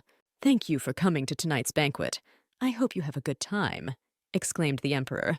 Karen noted to herself again that this man was quite unusual. He was different from the previous Emperor. This man had a completely different aura. He was more friendly and open. Viscount Tyrant approached Karen and called her by name. Since Karen didn't want to socialize with this person, she turned around to leave. Hey, you think you've wised up since you married the Archduke? Do you really believe it's going to change who you are? Shouted the enraged Viscount and grabbed the girl by the shoulder. That's right. So you can't harm me now. Of course, as I get older, I can change, and that's nothing unusual. For now, I can do whatever I want. Karen objected to the Viscount and removed his hand from her shoulder. Hearing the last words of his wife, Buster grinned happily. After all, he had achieved his goal. The girl had become more confident. When Karen came into my home, she was a scarred and tired girl. The scars on her soul seemed so deep, it was beyond my imagination. I wanted very much to help her find her strength, to spread her wings and learn to fly. Go away, Viscount Tyrant, or who knows what I'll do to you, Karen said in a calm, unemotional voice. This is exactly how I've always wanted to see her, Buster thought to himself with a slight smile on his face. This is outrageous! The Viscount hissed in an enraged voice. Long time no see, Viscount Tyrant, said Buster, approaching. Grand Duke, I salute you, said the Viscount, and bowed low before Buster. What a despicable man. He's always hurting the weak and humiliating the strong, Buster thought contemptuously. Karen addressed the Archduke to his wife by her first name. The girl also called him by his name in response. How dare you speak to the Grand Duke like that? Have you forgotten who stands before you at all? The Viscount exclaimed. He was shocked that his daughter was speaking to the Archduke as an equal. Is there a problem with my wife calling me by my first name? Buster asked with a look of surprise on his face. I apologize. I didn't think of that. The Viscount muttered embarrassedly. He realized only now what an oversight he had made. It's none of your business. It's up to me alone to decide what is out of bounds in my family and what is not. Our marriage was made in haste, and I have noticed that in all this time we have been living together with Karen, you have not looked for a way to see her. Noted the Archduke. If you wish to communicate with your daughter, I will make an appointment for you, said the Archduke to the Viscount. Tyrant pretended to be extremely happy about the offer. If you're done talking to your father, then let's go. There's something here worth your attention, Buster said, and put his arm around his wife's shoulders. Is there something you want to show me? Did something happen? Karen inquired. For the past few years, the girl had been extremely averse to surprises. Don't be frightened. I just want to go upstairs with you. You were so bold and dazzling a few minutes ago that even Viscount Tyrant couldn't say a word against you. praised his spouse, Buster. "Did you hear my conversation with my father? I'm so embarrassed!" A blushing Karen flew by. "So why are you ashamed? You were so adorable, I couldn't even take my eyes off you." Buster took his spouse's face with both hands. "It's all because I'm not scared now. I've realized that he can't do anything to me. Growing up, I always trusted my father. That lasted until I found out that my mother died because of him," Karen confessed. "What do you mean? How did your mother die?" Buster asked, surprised. "I'll tell you the story later sometime," his spouse answered him. "By the way, did you have a good chat with Lady Yvette? She doesn't seem to be hiding anything. Did you find out if she needs your help? And the most important question for me, are you sure she's the right girl?" "Yes, I know her situation and where she lived at the time," replied Buster. "I wonder why he thought he spent the night specifically with Yvette. Someone must have tricked him. One of his subordinates told him the wrong information." Karen thought to herself. "Is there any chance that one of your spies betrayed you and told you information that wasn't true?" the girl asked her spouse. Buster assured her that such a thing was impossible. He trusted his men as himself. "Karen, now it's our turn to meet the protagonist of this banquet," Buster said with a dejected sigh. "But usually high-ranking people present their gifts first. So why are you the very last?" Karen inquired of Buster. "I'm the exception." In a disgruntled voice, Buster said, "No matter how annoyed you are by this situation, why don't you change your facial expression?" Emperor asked Buster. "Even though it's tedious, I came for the appointment anyway." Buster answered him, "I haven't heard from you. It's been a long time, Terry." Smiling, the Emperor said.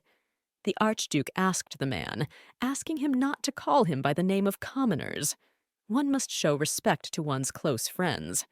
The Emperor rose from his seat, walked over to Karen and touched her face. "Lady Karen, this seems to be the first time we've spoken to you. Answer me one question. Is Buster treating you well? He's a rather questionable individual. Developing a relationship with him is not too difficult for you?" "No, Buster is very considerate. If it weren't for him, I wouldn't have the courage to come here today. For me, Buster is getting better and better by the minute," Karen admitted. "Huh, I see you two have a good relationship, probably even have deep feelings," the Emperor said with a laugh. Karen really did have a deep respect for her husband. She felt safe with him. The girl knew that there were various rumors about the Archduke, many of them unflattering. But were they true? "Those two amuse me. It will be interesting to see how Buster will defend his wife," the Emperor thought to himself as he looked at the couple in love. "Well, we have said hello, and now we can go," said Buster to the Emperor. "Not so fast. The Archduchess should take an active part in the banquet tonight. And you cannot cross me, for you will not leave the capital without my permission," exclaimed the Emperor. "Besides, you and I have a lot to talk about. It's time to get a lot of things straightened out. Buster, I have a job for you. I know you're good at putting things in order." "Grand Duchess, is it okay if you stay in the capital for a few more months?" asked the Emperor to the girl. "Of course, for Buster needs to do his job." Karen bowed to the Emperor. "I would like to point out that my sister doesn't have many friends. So would you agree to meet her?" asked the Emperor to Karen. The girl shuddered fearfully. She had never thought of becoming friends with the princess herself. "Forgive me, Your Majesty, but I have little experience in communication. And besides, we might have various misunderstandings." Karen mumbled modestly, lowering her eyes to the floor. "Strange. Turning down an opportunity to befriend a princess. That's how it turns out I was very neatly rejected," the Emperor thought to himself. Bowing once again to the Emperor, Karen returned to the dance hall. "Don't take offense to her. Karen can't handle Her Highness's temper. Your sister Yvonne sometimes reminds me of a wild horse walking on hitherto untraveled paths," said Buster to the Emperor. "Listen, why don't you lend me your butler Tan for 1 month?" asked the Emperor. "No, she must protect Karen while we are here," the Archduke objected. "Find some other butler for this time. Can't you manage without her? You and I are friends. Why won't you make concessions to me?" The Emperor roared. The Archduke remained adamant. "All right, I heard you." With a doomed sigh, the Emperor said, "Answer me. Since when have you been in love with your spouse? Yes, she's beautiful, but she's a very peculiar woman. Have you really been able to love her?" "I don't consider it love. I'm just worried about my spouse. When I know she's safe, I feel at peace. One thing I know for sure, I want to get closer to this woman," Buster admitted. "And bring me your son. I want to look at him," asked the Emperor. The Archduke replied to his friend that his wife was unlikely to agree to this. Tan came up to Karen and whispered in her ear that there was a problem. She had to go to the children's room right away. When Karen entered the nursery, she saw her son fighting with some boy. Karen was surprised that her usually calm son had gotten into a fight. She hurried to break up the fight as soon as possible. Crying loudly, the boy rushed to his mother. "I'm very sorry if Knighton's hurt you," said Karen to the red-haired boy her son was fighting. "It's my fault. I started it first. I spoke ill of you, and your son stood up for you. I don't think anything is Knighton's fault." Lowering his eyes to the floor, the red-haired boy admitted, "Kyrian Cotton." A red-haired man burst into the room, followed by the Archduke. Seeing Buster Knighton's rushed into his arms. Blaster held the boy tightly as himself and stroked his head. "Kyrian, how many times do I have to tell you to never get into a fight again?" shouted the red-haired man and grabbed his son by the ear. Afterward, the red-haired man bowed before Karen and apologized to her for the inconvenience his son had caused her. "Shouldn't an adult watch their own words and behavior before scolding a child? A child memorizes what they hear from their parents and people around them," said Karen to the red-haired man. "It's not nice to see children being scolded after adults carelessly said something bad." "You are right. I will order the servants to be more careful with their words." Lowering his eyes to the floor, the red-haired man said. The Emperor entered the children's room. "Your Majesty, what brings you here?" Buster asked in a displeased tone. "Of course. It was all because I was worried about the Grand Duke's child," the Emperor said with a smile. He approached the boy and asked him to tell him his name. "My name is Nightance," said the boy, hiding behind the hem of his mother's dress. "What a beautiful name. The kids are probably a little excited right now, but I think I'll end it there. Oh, and the adults shouldn't discuss this topic for too long," smiling, said the Emperor. The next day, Karen asked Tan to teach her all the things an archduchess should do. At the beginning, Tan told the girl where and in which folder certain documents were located. The papers contained the amount of money the archduchess could dispose of, the taxes and fees, and the amount of money used to provide for the mansion and other residences. "You have everything so meticulously organized," Karen complimented the butler. The girl scrutinized the neatly arranged folders. Karen had always enjoyed bookkeeping. She never imagined that one day her life would be hers to run. Still, life has given her an amazing opportunity to work in such a wonderful place. Karen realized that she had all this freedom thanks to Buster. She decided it was her turn to do something good for him. She decided to get to the truth. "Tan, I need to get some information. Who should I contact? Only it's personal. I'd like you to keep it a secret even from Buster. Don't worry. I want to assure you that it won't hurt Buster or the estate. I'll tell him everything when the time comes. There is a place in the capital called the Information Guild. You can leave a request there by visiting in person. It is said that this guild can help with even the most unorthodox matters." Tan held out a sheet of paper with the address to the girl. "I wonder why Yvette Pearlson lied. What is this girl trying to accomplish? Is she acting on her own or is someone behind her?" Karen wondered. "It's an honor to speak to the Grand Duchess like this. I still can't believe I made it to your tea party. By the 5th day of the banquet, I was lucky enough to meet so many people. I'm very happy about that," exclaimed one of the noblewomen. Karen decided not to hide behind her husband's back any longer, but to make her own way with the aristocracy. She had to get to know the ladies of the court and establish herself in their society. "Have you heard the story of Yvette Pearlson? She is said to be an illegitimate child. Recently, I was told that Earl Pearlson mistreated one of the restaurant's staff. The ladies of the court began to gossip. I heard it was all because of his nightly debauchery. I've even been told that the Count has been with more than one or even two women.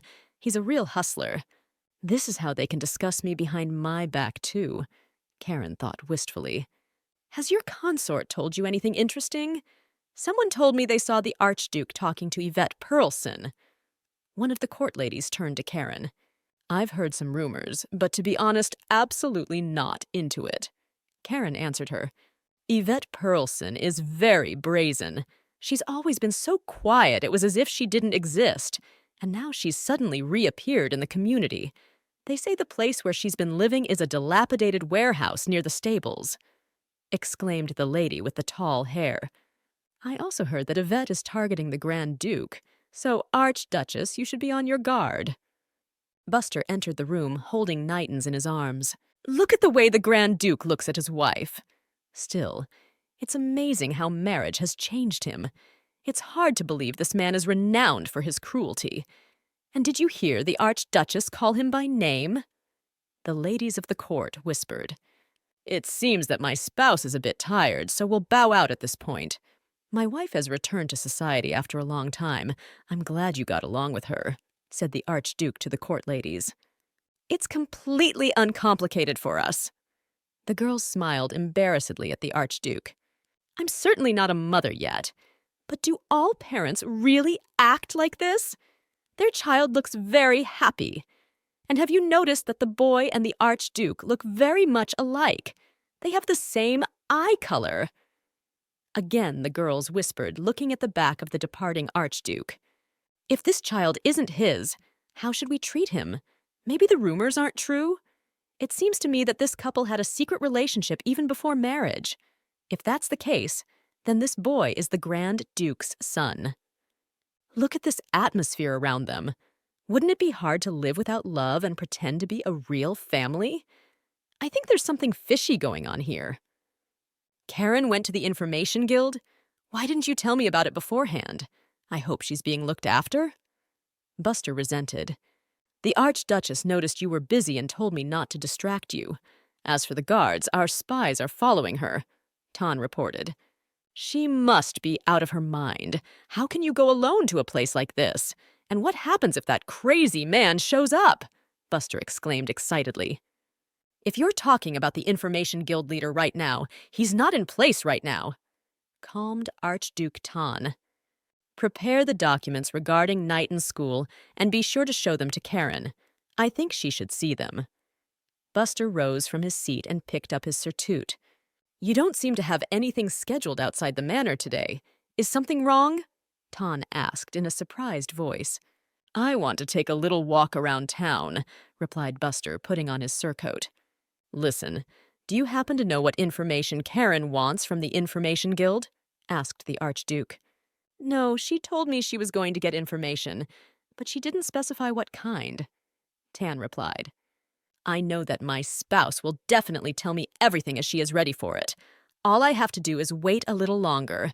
She has one amazing quality. She is absolutely incapable of lying. By the way, after the banquet, you'll need to go to the Emperor's castle for a few days. A full-scale purge is being planned, so the Emperor has a shortage of people. But if you don't want it, you can say no. You and I both know that a job like this is just an excuse. Karen, you have beautiful hair. I've never had silver hair, so I'd like to cut off your locks to show everyone off. I'd like to introduce myself. My name is Vasily, said the guy sitting in front of Karen. The girl was surprised that he knew her name. Answer me, what brings you to our guild? Vasily asked the girl. Vasily faced people who wanted to ruin their opponents on a daily basis. The man decided that the girl sitting in front of him was up to something similar. He knew that she had lived with her father for a long time, who had abused her. It would be great if she asked me to kill her father. Then I'd have the Archduchess Kane's terrible secret in my hands, Vasily thought as he looked at the girl. I would like you to investigate. This is a request of a personal nature. At the moment, Buster doesn't know anything. I want to keep it a secret, the girl asked. How confusing and interesting. She came here alone, unprotected, to ask for something she didn't even notify her husband about. Vasily rejoiced. He loved all sorts of intrigue, gossip, and rumors. And who do you want to know about? Remember, the price will vary depending on the information and the amount of it, Vasily remarked. Karen asked him to find out more about Yvette Pearlson. Yvette Pearlson? You mean the illegitimate daughter of the Pearlson family? I have quite a bit of information about her. What kind of information do you need? Vasily asked thoughtfully. Do you want the secrets that are dragging this girl down? Or are you looking for something that will irrevocably destroy not only Yvette, but the entire Pearlson family? Maybe you care about the views this girl has regarding your spouse? No, not at all. I'm interested in completely different information, Karen exclaimed fearfully.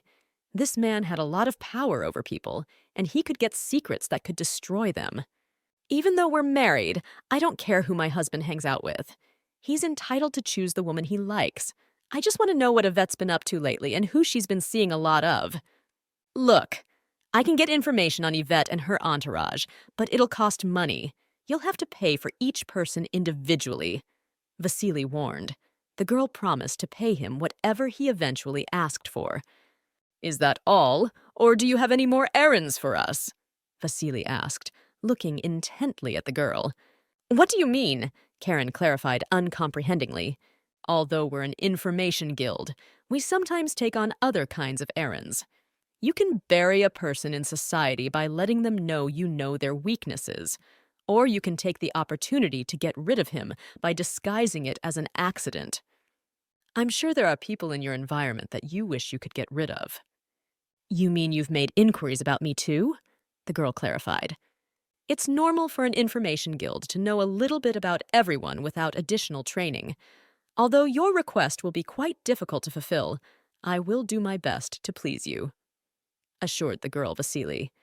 Vasily cautiously covered the girl's hand with his palm. Suddenly, a loud shout and stomping was heard outside the door. Buster burst into the room. Take your hands off my wife. Buster was extremely outraged by what he saw. Karen, we're leaving! Buster pulled his spouse against him and looked angrily at Vasily. Karen, I have told you everything you need to know. You can ask your husband for more information. I'm sure he is aware of your question. I'll see you again. Next time, I'll make you a cake, said a smiling Vasily and waved to the girl. When the door finally slammed behind the couple, Vasily breathed a sigh of relief. Buster, wait a minute. What's our hurry? Are you really mad at me? Explain to me what made you angry, asked the girl. Explain it to you? Well, answer me. Why did you hold hands with him? Asked the Archduke to the girl. Wasn't it to see if I was lying or not? In a book I happened to read earlier, it was written that if you count a person's pulse, you can tell when they're lying, Karen exclaimed. Buster, if that hurt you, I'm sorry. Please forgive me. Maybe you're also mad at me for leaving without telling you. I promise that next time I'll be sure to tell you ahead of time where I'm going. I want to assure you that I didn't give you any warning of my departure simply because I didn't want to bother you about nothing. You're apologizing to me again. You shouldn't be doing that. In this situation, I should apologize. After all, I'm the one who got mad about some strange man holding your hand. Embarrassed, turning away from the girl, said Buster. Were you worried about that? You needn't worry about such a thing. I assure you that I was extremely careful, said Karen and smiled cheerfully. And how would you feel if you saw me on my arm with another girl? The Archduke asked his wife. I don't even know. To be honest, I've never really thought about that question, Karen said thoughtfully. I want to tell you that I don't like it when some dangerous type touches you. I'd be happy if you would only touch my hand, Buster said in a gentle voice. Then from now on, I'll only hold hands with you and Knightons, Karen promised. Great, and also, in the future, wherever you go, I'd love it if you'd talk to me about it. Don't ever think that you might interrupt me, asked Buster to the girl. How have you been doing all this time? Asked Suri to Yvette. Suri, just look at me. Don't I look different? The master is showing interest in me. He gave me a room and brought me new things. The Lord even provided me with a personal maid and a guard. And it's all thanks to you, Yvette exclaimed. Shuri hurriedly covered the girl's mouth with his hand. It was impossible to let anyone know that he had anything to do with this. If the Archduke found out that he had deceived him by providing the wrong girl, he would hardly spare him. Yvette, please be careful no matter where we are. If you keep quiet, the truth will never come out. Also remember my promise. I will make sure that no one will ever know that there was another girl that night. Suri, thank you so much. I have no one but you. You are my closest friend and companion. When I become an Archduchess, you will be my escort knight. I do hope that day will come as soon as possible, exclaimed Yvette, hugging Suri tightly. Knighton's is very social, so I think it would be best to send him to the academy rather than hire a private teacher. I know he's pretty small, but you'll be able to visit him, said Buster to his spouse. A frustrated Karen looked away. She did not want to part with her son.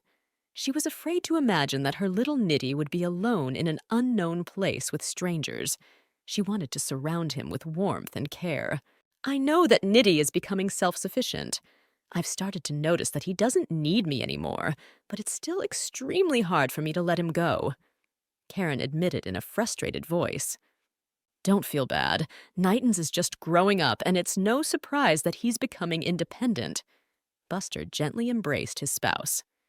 And even if Buster leaves for the academy, you won't be alone. You'll always have me by your side. Knighton still has his whole life ahead of him, but I chose you as my companion, so I will always be by your side. Whenever you feel sad and lonely, you can tell me about it. I will definitely listen to you. Karen ran into Yvette in the corridor of the manor. The encounter shocked the girl a little. I wonder what Yvette is doing here. Did she come to the manor uninvited? Miss Yvette, what business did you come here for? Asked Karen to the girl. I need to see His Excellency. Do you happen to know if he is in attendance?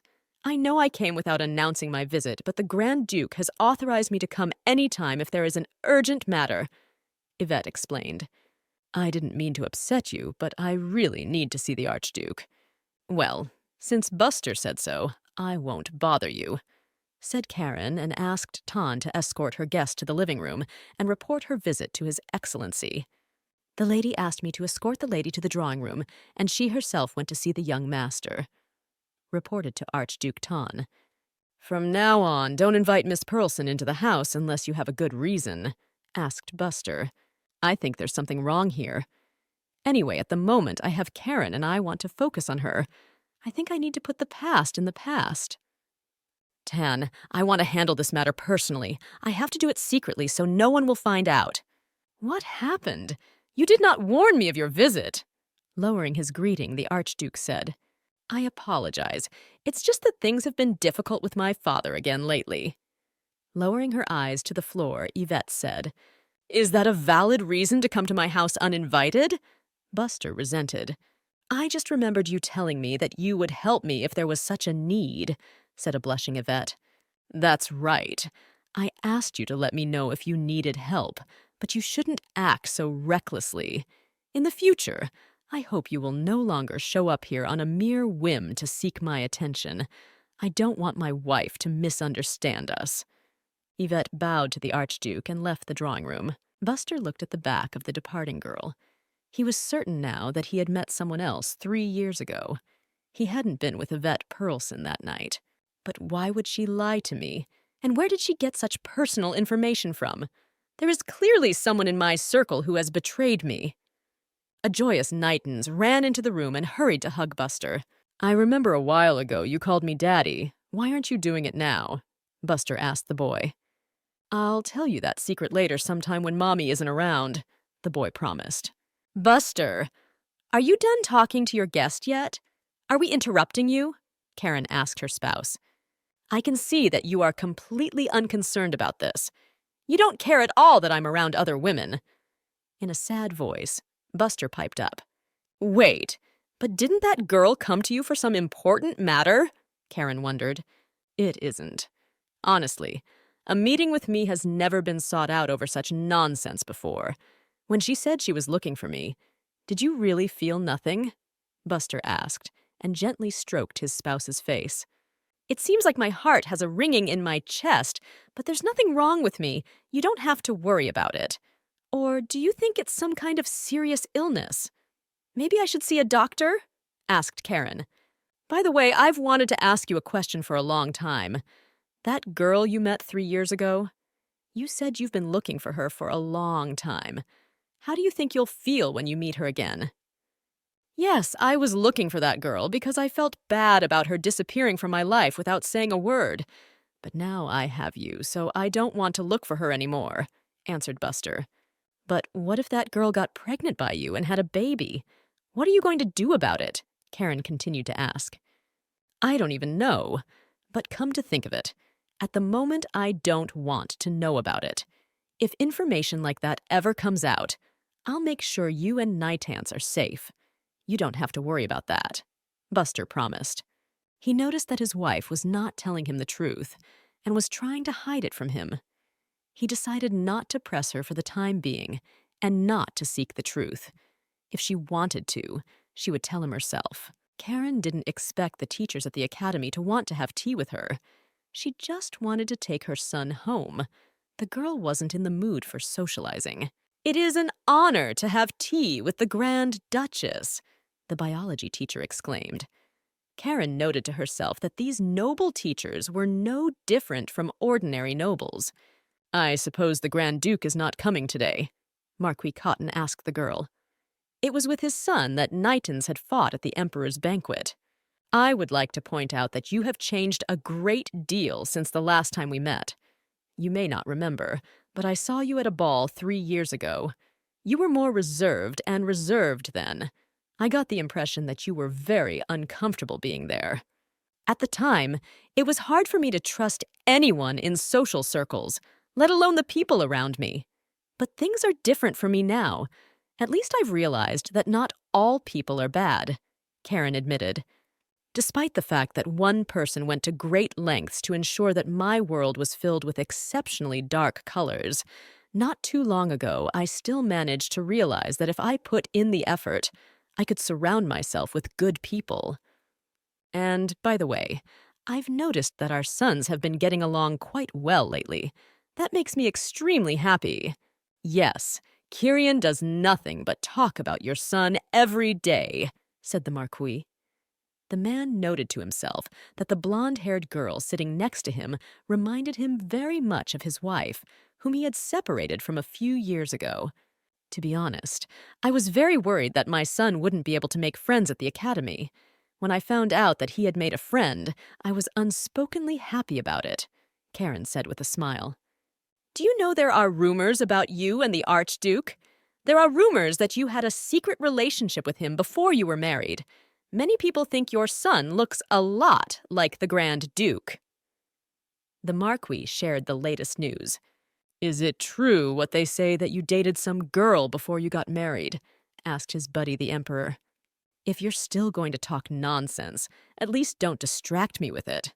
Just get on with your work, Your Majesty.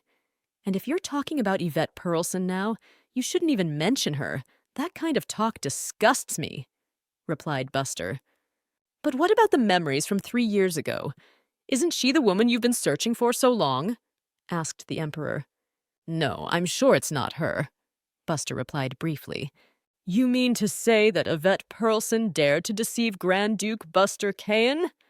The Emperor marveled. Don't you think she had someone helping her in this matter? I don't think it's something she could have pulled off on her own. By the way, I heard that you tried to interfere with the development of my relationship, the Emperor exclaimed. What are you talking about now? I sent Tan to you as you requested. I advised her to finally settle a matter that has remained open for 10 years. Buster objected to him. But don't you know she needs time? She told me she's worried about the big difference in status.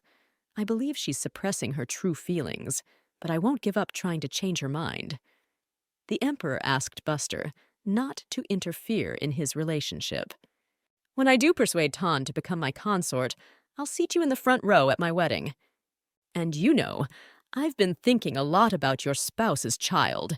That boy is an exact replica of you as a child.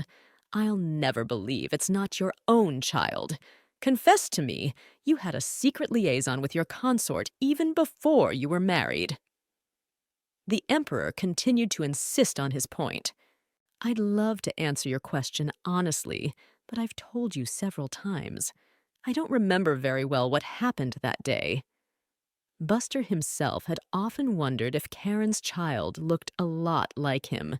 But how could that even be? If your spouse's child is 3 years old, that fits perfectly with the time you met your mirage. Could it be just a coincidence? Well, if your consort is a mirage, why is she hiding the truth from you? Asked the Emperor. "I heard she didn't have the best life before she got married. Perhaps she agreed to the wedding to ask for your help. Have you talked about putting the child on the family registry?"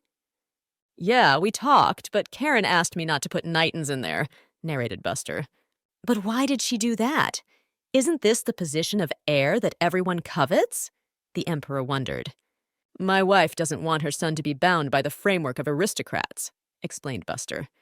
Buster thought for a moment that if his spouse really is the stranger he spent the night with and still hasn't told her about it, then he still hasn't earned her trust. Or maybe she doesn't want Knightons to think of him as his father. Tan entered Buster's office and reported that the leader of the Information Guild had come to visit. When Buster entered the living room, he saw Vasily lounging on the couch. "How did you know where I live, and why did you show up here uninvited?" Buster asked in an annoyed voice. "Archduke, don't be such a boo. Won't you even offer me tea? I came from far away to give you an envelope. Your wife must have had a very difficult life. We were very surprised at what we found out." Vasily handed the Archduke the envelope. "Do you need money?" Buster asked. "Well, of course, because we all work to have money to feed ourselves. However, I have more than enough of that now. Now I'm looking for entertainment. As for Grand Duchess Karen, don't you think she's getting greedy?" Vasily inquired. "I can see you want to die. Get it over with and don't think about going near Karen.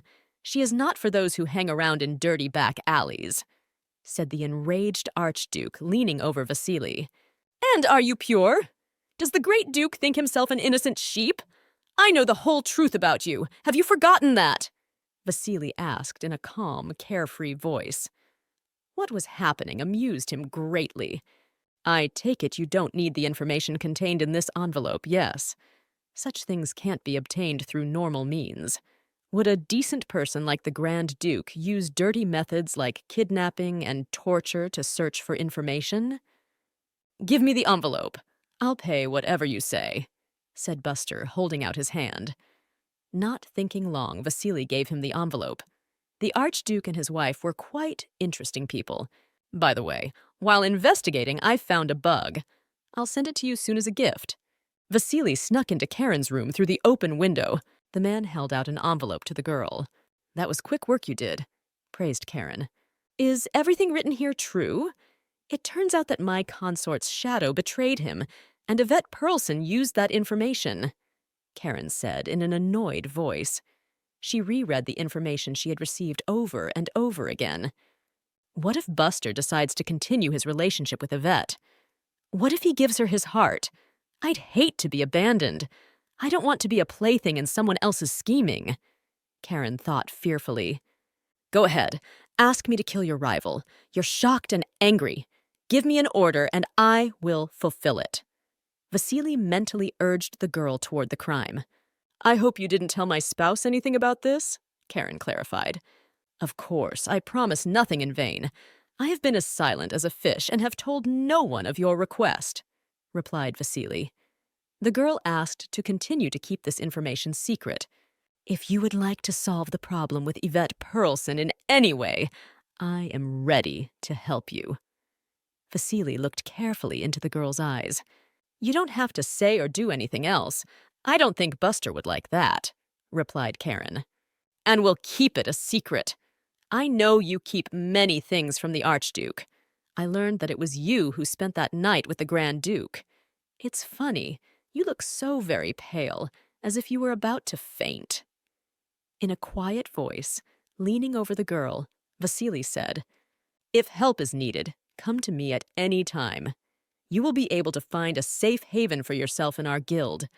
I like you, so I'm willing to help you for practically free. By the way, I've been meaning to ask you for a long time. Why don't you want to tell your spouse that Nitans is his son? Even if I go to Buster and tell him the truth, it will just become a burden. I don't want to pass the responsibility for a random act onto him. He's been a very important person to me from the beginning, so I didn't want to tell him anything. But someday you will still have to tell him the truth," said Vasily. "Okay, if something happens in your life and you need my help, you know where to go," said Vasily and jumped out the window. "Into your room, your Buster, and asked your spouse what she was doing just now. Mr. Vasily came to see me and we chatted for a while. He gave me what I ordered from him last time." Karen reported back. "And what did you talk to him about?" asked Buster. "It wasn't about anything so special. It just made me think about what would happen if things suddenly took a turn for the worse in my life. I just realized now that I don't know your dreams and desires." "What do you want?" Karen inquired. "I don't even know. I've never really thought about it. I guess I strive to do my duty fairly and protect the Empire. Sometimes I take a break and go hunting or traveling. Other than that, I've never wanted for anything. I think it would be just wonderful if you and Knighton stayed by my side forever. That's what I want most at the moment. Please be honest with me and never hide anything. I want to know everything about you." "If there's something you haven't told me, you can do it right now." A few minutes ago, Buster had accidentally overheard a conversation between Vasily and his wife. Now he knew for sure that Nitens was his son. "I'm sorry, Buster, but I met you for the first time 3 years ago in a capital market alley," Karen confessed. "I don't want you to apologize," said Buster to the girl. He had long wanted to hear from his spouse that Nitens was his son, but then why did his heart hurt so much? Why is he absolutely not happy about it? "That day meeting you was just a coincidence. It's true that I left the mansion to spend the night with someone. That way, I wanted to avoid marrying Count Bufo." Karen plumped down heavily on the bed. "It just so happens that I took advantage of you. Please forgive me for that." "I let you take advantage of me. I'm a grown man, and I chose to help you. You didn't do it alone. We were together. We are responsible for each other. Why did you decide it was all your fault?" Blaster crouched down next to his spouse and gently touched her face. "No, Buster, I shouldn't have done that. It's all my fault to you and to Nighthands. I have committed the unpardonable sin." Karen pushed her spouse away from her. "Karen, to be honest, that's not exactly what I wanted to hear from you. Please look at me," asked Buster. "I can't forgive myself. I don't deserve your kindness. I shouldn't have met you." Sobbing loudly, Karen exclaimed. "Karen, what are you saying? Are you saying you regret meeting me?" Buster marveled. "Yes, I regret meeting you that night. I wish I had died then," the girl admitted. Buster turned the girl around to face him. "Karen, how can you say that?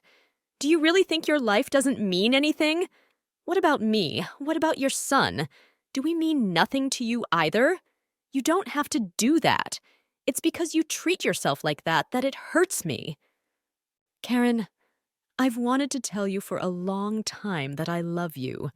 My only regret is that I couldn't hold you that day, that I couldn't find you for so long. I couldn't help you, and because of that, you went through a hard time alone.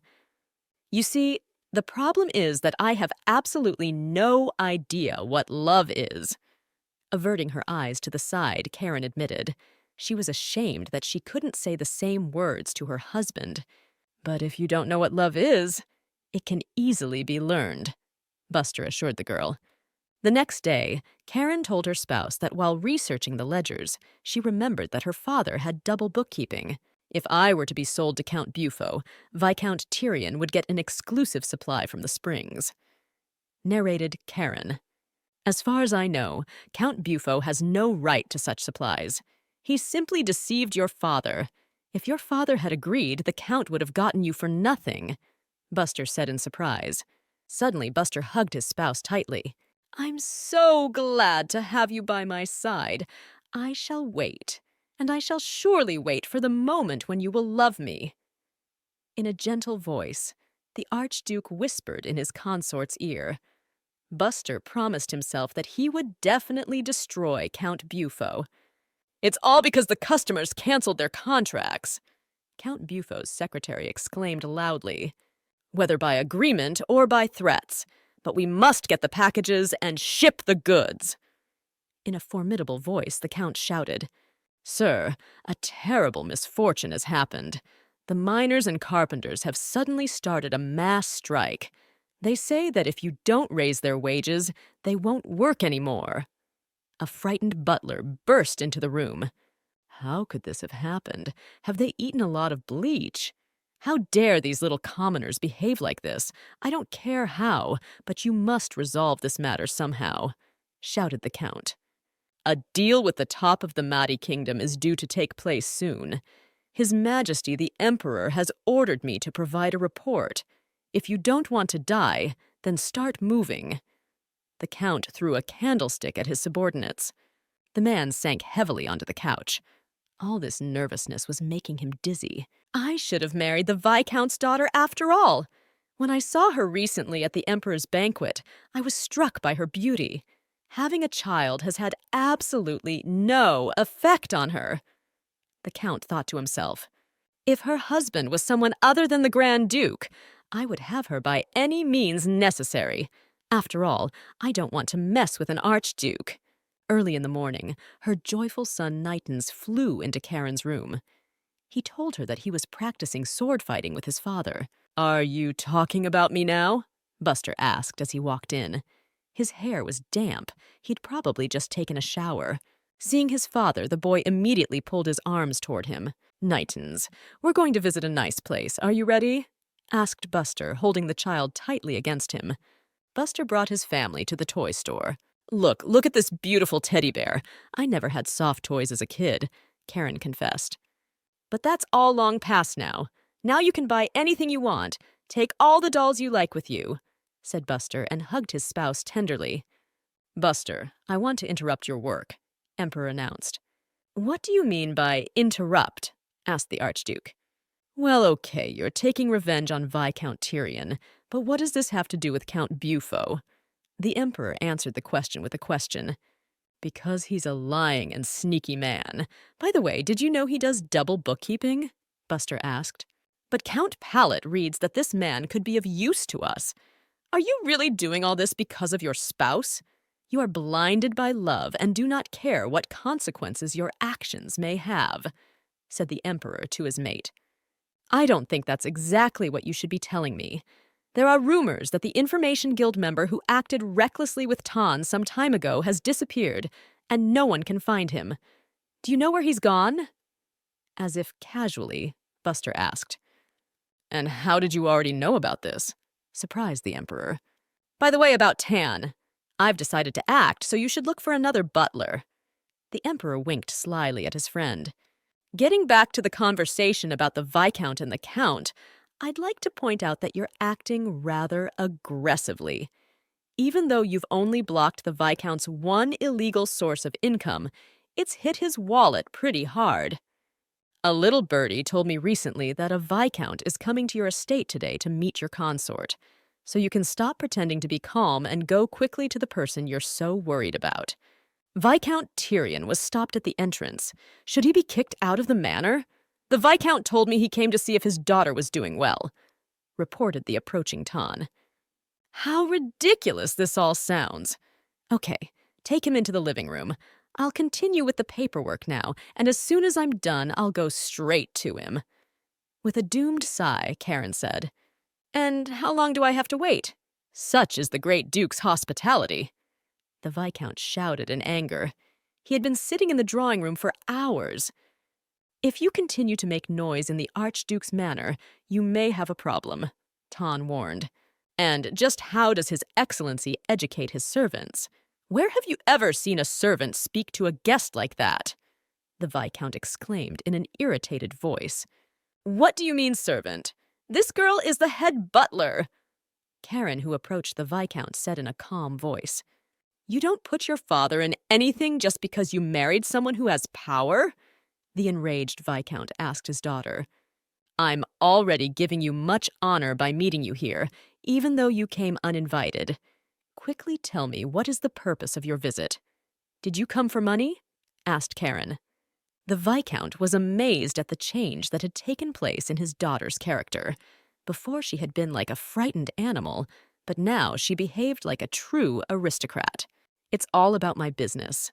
Something's gone wrong, and I'm having trouble financing it. A little help from the Archduke will solve everything, the Viscount said, embarrassed. If you're going to ask for a favor, you have to provide something in return. Do you think it's enough to just come here empty-handed? The girl asked her father. Are you really the Karen Tyrion I know? The Viscount could not fully believe what was happening.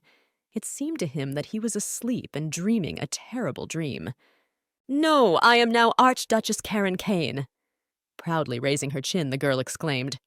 Whoever you are, no one gave you the right to speak to your father in that tone of voice. Have you forgotten who fed you and your offspring all these years? If it weren't for me, you'd have starved to death on the street a long time ago. Be grateful for my mercy and for the fact that I raised you. If anything suddenly changes in your life, don't even think about coming home. The Viscount warned the girl. And I wasn't going to. You're not even human. You're trash who goes over other people's heads and lives with it. If you show up in front of me or my family again, I won't let it go. Does Nightens know about his origins? Does he know that her mother didn't want her to be sold, so she slept with an obscure man? The Viscount tried to press his daughter's sore spot. How dare you speak of Nightens with that filthy mouth? The Viscount had managed to hurt the girl's feelings already. And you know what the funny thing about this situation is? The Archduke is pretending it's his child, said the Viscount and laughed out loud. If you ever call my son's name again, I will kill you the same way you killed my mother. Karen warned in a cold, emotionless voice. When Karen was a young child, she saw her father abuse her mother. The Vicomte often raised his hand against his wife. The woman eventually died from his beatings. You'd better never come here again. If you come to my house again, I'll tell anyone and everyone how infinite your ledger is. Karen motioned for Tan to escort her guest to the exit. Returning to her office, Karen ran into her husband. The girl was happy to see him, because thanks to this man, she has a completely different life. You look extremely upset. Is something wrong? Buster asked, pulling his wife tightly against him. The Viscount came to the manor and said a lot of silly things to me, Karen told her spouse. You need to get over him as soon as possible. Has that man been stepping on your throat all along? You can do the same to him. Why feel sorry for him? Asked Buster, gently stroking his spouse's face. I didn't mean to eavesdrop on your conversation, but the door was ajar, so I became an unwilling witness. You behaved with dignity. Looking at you made me fall in love again. Seeing you so determined is truly beautiful. I want to warn you that there will be a massive sweep of the Imperial Palace. Viscount Tyrion is also on the list. If you wish, we can add to his punishments. I don't want to take revenge on my father. I believe he has enough sins as it is. I really hope he lives a long and joyless life. Karen didn't want to be like her father. She wanted to stay above all the filth. Also, Yvette Pearlson has been thrown out of the palace. She dared to impersonate you and deceive me. Her family is drowned in corruption so much so that they will probably have all their titles taken away. Buster continued to share the news. I'm sorry. It's my fault. If I had told you the truth from the beginning, this wouldn't have happened. Karen muttered in an apologetic tone. But you did it all for me. You didn't do any of this for me. It's not your fault. You thought all along that you and Nightance were going to make me miserable. Stop apologizing about it. Buster asked his spouse. I wanted to ask you a favor. I've heard that the women Count Bufo keeps live horrible lives. He himself has boasted that he treats them like cattle. I beg you very much to save the girls. I will gladly fulfill any request you make. Rely on me, said Buster and kissed his spouse on the lips. What about Yvette Pearlson? Buster asked Oslo. A few hours ago, a loyal servant had delivered the traitorous Suri to the Archduke's dungeon. We're still looking for her. Judging from the fact that Pearlson's family didn't know anything about it, it looks like this guy was hiding everything. Oslo reported. What is the reason for your betrayal?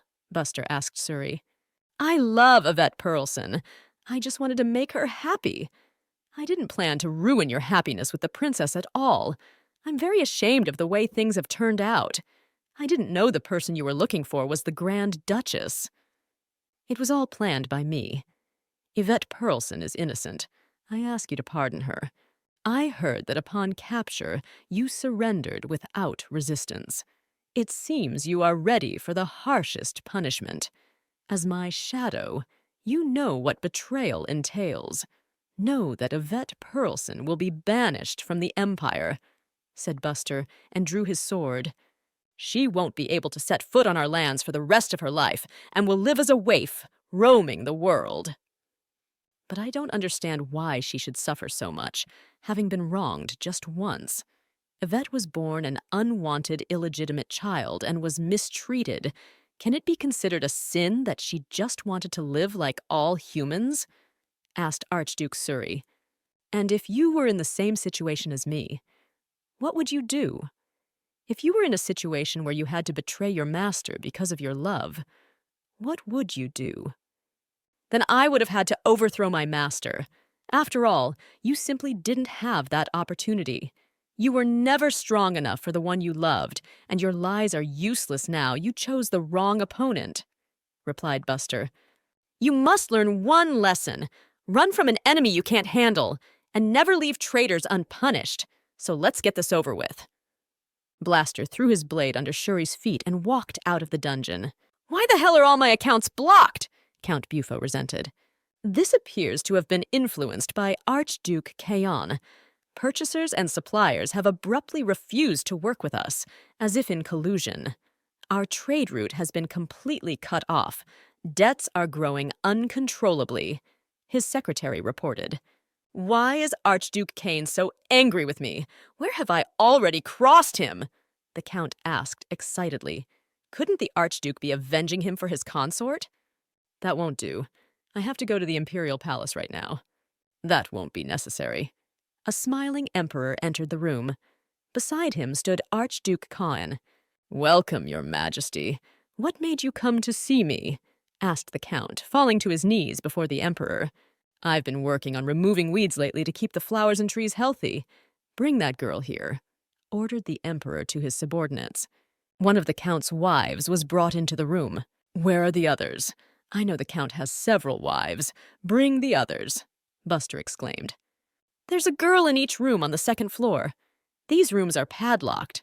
They can't be opened by anyone but the Count. One of the Count's servants told me. I'll take care of this myself. You go and solve the rest of the problems. You must fulfill the wish of your beloved consort, said the emperor to Buster. Just as the Count's servants had said, there was an unhappy girl in every room on the second floor of the manor. Quickly free everyone, ordered the Archduke. Your Majesty, can I commit a crime before you? Asked Buster to the emperor. Anger and indignation overwhelmed him. Okay, just don't overdo it. You know she really dislikes dirt and blood, mumbled the emperor. The Archduke drew his sword from its sheath. He wanted to destroy the Count right here and now. Your Majesty, please save me! Save my life! Screamed the Count frightenedly. Oh, I don't even know if you're worthy of this. I know about corruption, double bookkeeping, black market maintenance, and smuggling. I've even obtained records of buying and selling women in the distribution of illegal substances. With a heavy sigh, the emperor said, Now, I have to add insulting and assaulting women to your crimes, but we can try to end this peacefully. You must sign these documents. They state that all your private property now belongs to the imperial family. You will be stripped of all ranks and titles. This is the only way you can keep your life. The emperor tossed a folder of documents to the Count. There was nothing left for the Count to do but sign the documents. The emperor declared that from this day forward, Count Bufo was a commoner. He ordered that he would see to it that the rescued women received appropriate treatment and protection. Good thing it just ended with a fine in my family. And did you hear what happened to Count Bufo? Who would have thought that one day he would lose everything? Did you know that Viscount Tyrant has vanished? He can't be found anywhere. The teachers at the academy whispered excitedly. "Good afternoon. Long time no see, Grand Duchess," exclaimed the Marquis of Cotton. Who would have thought that in just 2 months the high society would change so much? And by the way, is it true what they say that the Grand Duke's butler will now be at the Emperor's side? Yes. Next week Ton is traveling to the Imperial Palace, replied Karin. She knew that the Emperor had wanted Ton to work for him for a long time. It was said that he was in an extremely good mood lately. He had gotten his way after all. Listen, how about a little wine before bed? The Archduke asked his wife and poured wine into glasses. Karin, aren't you wondering what happened to Bufo and Tyrion? To be frank, Vasily came to see me the other day and told me everything already, the girl confessed. Oh, how that ratty little thing is getting on my nerves, grumbled the Archduke. It is said that Bufo was handed over to his ex-wives. Is this true? Asked Karin to her spouse. We sent him to the people who knew best what punishment he should receive. In this case, the Emperor himself helped. He asked for a review of all the cases, so the women were returned to their past status, replied Buster. We're doing everything we can to help those women start a new life. Buster, thank you for honoring my request. I'm glad those girls are finally free. I want to officially register Knightons on the family registry. What do you think about that? Buster asked. I agree because it's your baby, Karin replied. One more thing. I want to marry you again. I want to have a lavish, formal wedding. Buster decided to share his plans and desires with his spouse. That was just a sham marriage. I didn't even date you as a sweetheart. I didn't confess my love to you or give you a ring. I want to fall in love with you again. I want to confess my feelings and have dates. Let's start over. Buster took his spouse's hand and kissed the tips of her fingers. You want us to act like normal lovers do? Karin clarified. We're just ordinary lovers now. I want to confess to you that I love you. So you, too, love me a little more. I know you can do it. Buster whispered softly. I hope you'll be happy now. I also hope that you will smile all the time. And I hope you will really love me. Buster thought to himself and kissed his spouse on the lips. I believe that in time you will be closer to me. I just need to wait a little longer. Just remember that the place you can return to at any moment is right here, beside me. The Archduke assured his consort. The Archduke decided to give his spouse a whole day. When the girl sent her son to the academies, he invited her to take a ride around the city. Let's open the window a little, Lady Karin, suggested the Archduke to the girl. Karin opened the curtain and saw a beautiful meadow. It was dotted with colorful, fragrant flowers. At this time of year, the road here is really beautiful. I chose this particular road because I wanted to enjoy the given scenery with you. Buster confessed to the girl. Buster brought his wife to the best restaurant in the capital. Strange, there's no one here. We're alone. Surprised Karin. Mr. Buster has rented the entire restaurant today. You can sit at any table you like, the waiter explained to the girl. The Grand Duke was a frequent guest of our restaurant when his father was still alive, so we've known him since he was a child. So what was Buster like as a kid? Karin asked the waiter. He was very naughty. He couldn't stay still for a second. He would come into our kitchen and make trouble. Once he even knocked over the kitchen boiler. Narrated the waiter. I will now ask the kitchen to have them prepare what the Archduke usually orders at our establishment. Bowing, said the waiter. In a few minutes, the table was practically bursting with all sorts of dishes. After we eat, we're going to go on a tour of the capital.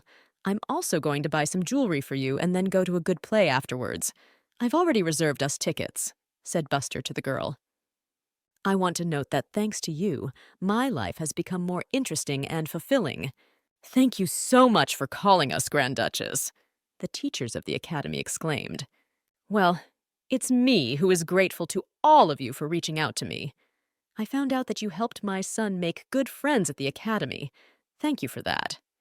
With a smile, Karen replied, "Grand Duchess, what is that ring on your finger? Is it really a pink diamond?" The biology teacher exclaimed. Karen said that when she was walking with her husband in the capital yesterday, he put this ring on her finger.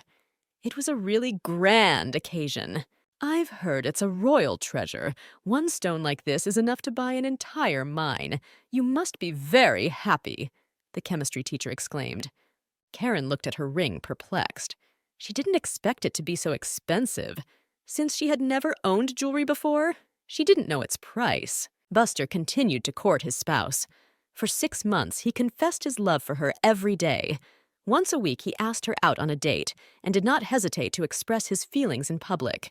"Karen, there is a beautiful, uninhabited island in the South Sea. They say there are tourist ships to and from there. Would you like to go there with me? We can go there for a week, just the two of us," Buster suggested to his wife. "That's certainly a great idea, but what about night hens?" Karen asked. "I explained the situation to the Marquis of Cotton. He said he would take care of our son. I think Nightons will like the idea of spending a whole week with his friend Kyrian," replied Buster. "I've already thought of everything. I've managed to buy tickets for the ship as well as renting the island. We'll enjoy our vacation. No one will bother us." "I don't know. I think it's too much," said Karen and pulled away from her husband. "What made you decide that? You're just belatedly getting what you deserve. You're getting happy little by little right now. Until the things in your life that you didn't take for granted become natural to you, I'm going to do things like this." "But what about your job and the mansion?" Karen questioned again. "Don't worry about that either. I think Tan will be back soon. You see, the Emperor keeps pressuring her to become Empress, and she can't make such a hard decision," narrated Buster. The Archduke held out to his wife the family register where Knighton's name was inscribed. "I'm sorry it's so late. It took a while to record because the birth certificate was in disrepair." Karen was extremely touched by this recording. She was grateful to her husband for showing extraordinary care, not only for her, but also for Knighton's. "Just don't cry. I didn't show you this tape to upset you. I want you to be happy." Buster drew his spouse to him and kissed her. Karen was afraid to leave her son alone. She had never been separated from him before. "I think Knighton's is big enough now, so he'll be fine on his own," Buster assured his spouse. "I authorize you to wreak havoc within the confines of this room. If a fight breaks out, try to win by any means possible. I have left you some pocket money. If you need anything, just tell the maid," said the Archduke to his son. "Well, on your way, Karen," said Buster to his spouse and took her hand. "Wait, I haven't said goodbye to my son yet," said the girl and released her hand. She walked over to Knighton's and squatted down next to him. "Promise me you won't cry without me. If you suddenly get bored, just write me a letter. I promise to come back as soon as possible." "I'm sorry, Nitty, that mommy is leaving you." The girl gently cradled the child in her arms and kissed both cheeks. Since Karen had never traveled on a ship before, she was excited to enjoy the views. "I like everything here. I'm happy that I finally got to see the sea. You noticed that the blue mixed with the green makes the water look like emerald. The farther we get away from land, the brighter the sea glows." Karen marveled. "Promise me that on our next trip, we will be sure to take Nitty with us. I really want him to see all this beauty, too." "You can't stop thinking about your son even now," Buster said with a smile. "Are you jealous of me?" the girl asked flirtatiously. "To be honest, a little yes, but I'm glad you're enjoying our trip. I want every second of your time to be filled with happiness," said the Archduke to the girl.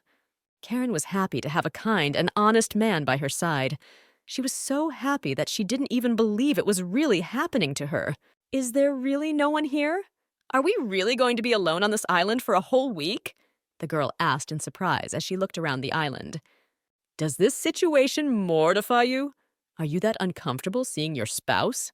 Buster asked with a grin. Buster suggested that the girls start their vacation with a little horseback riding. A little earlier, 2 horses had been brought to the island. "How did horses get here? I thought you said this island was uninhabited. Karen wondered. There are many more amazing things ahead of you, Buster said and pulled the girl to him. There was a small palace at the edge of the island. It was very difficult to reach it on foot, so horses were needed. Don't tell me this house was specially built for our vacation. Karen was surprised again. Her husband didn't answer her, but smiled sweetly. And yet, why has such a large and marvelous island become uninhabited? It seems to have the best vacation facilities here. Karen marveled. Since this island used to belong to one person, no one could just sail here. Now things have changed. That's why we're here, Buster told the girl. Upon entering the palace, Karen marveled at the interior decorations. Is it really you who took care of everything? Karen exclaimed, looking around the rooms. I brought quite a few books here, so read as many as you like and relax. Smiling, Buster said to his wife. Karen opened her eyes and saw a stack of books that she still hadn't touched. The girl had been on the island for a few days now, but she still hadn't been able to read a line. Buster was always at her side and demanded her attention. As soon as the girl took up a book, her spouse would immediately offer her something to eat or go for a walk. Today, by all means, and I'll read a few chapters. The girl promised herself. Karen was very fond of reading, so she couldn't imagine resting without a book in her hands. Because of her spouse's constant attention, she couldn't fully enjoy her vacation. Karen, leave that book. You can read it later. I just caught a big fish with my own hands and cooked it for you. An excited Buster burst into the room. Looking at her spouse, Karen realized that she was unlikely to read anything today either. I also cooked lobster on the fire. I think it turned out pretty good, told the girl Buster on the way to the dining room. It's surprisingly well done. There were rumors that Buster learned his cooking skills in the war. I'm convinced he's a much better cook than I am, and he has no problem with housework. Karen thought as she looked at her husband sitting across from her. Let's go for a walk tonight. I know a place where you can watch the sunset, Buster said to the girl. But I had planned to spend the day reading books, Karen admitted. There are only 3 days left.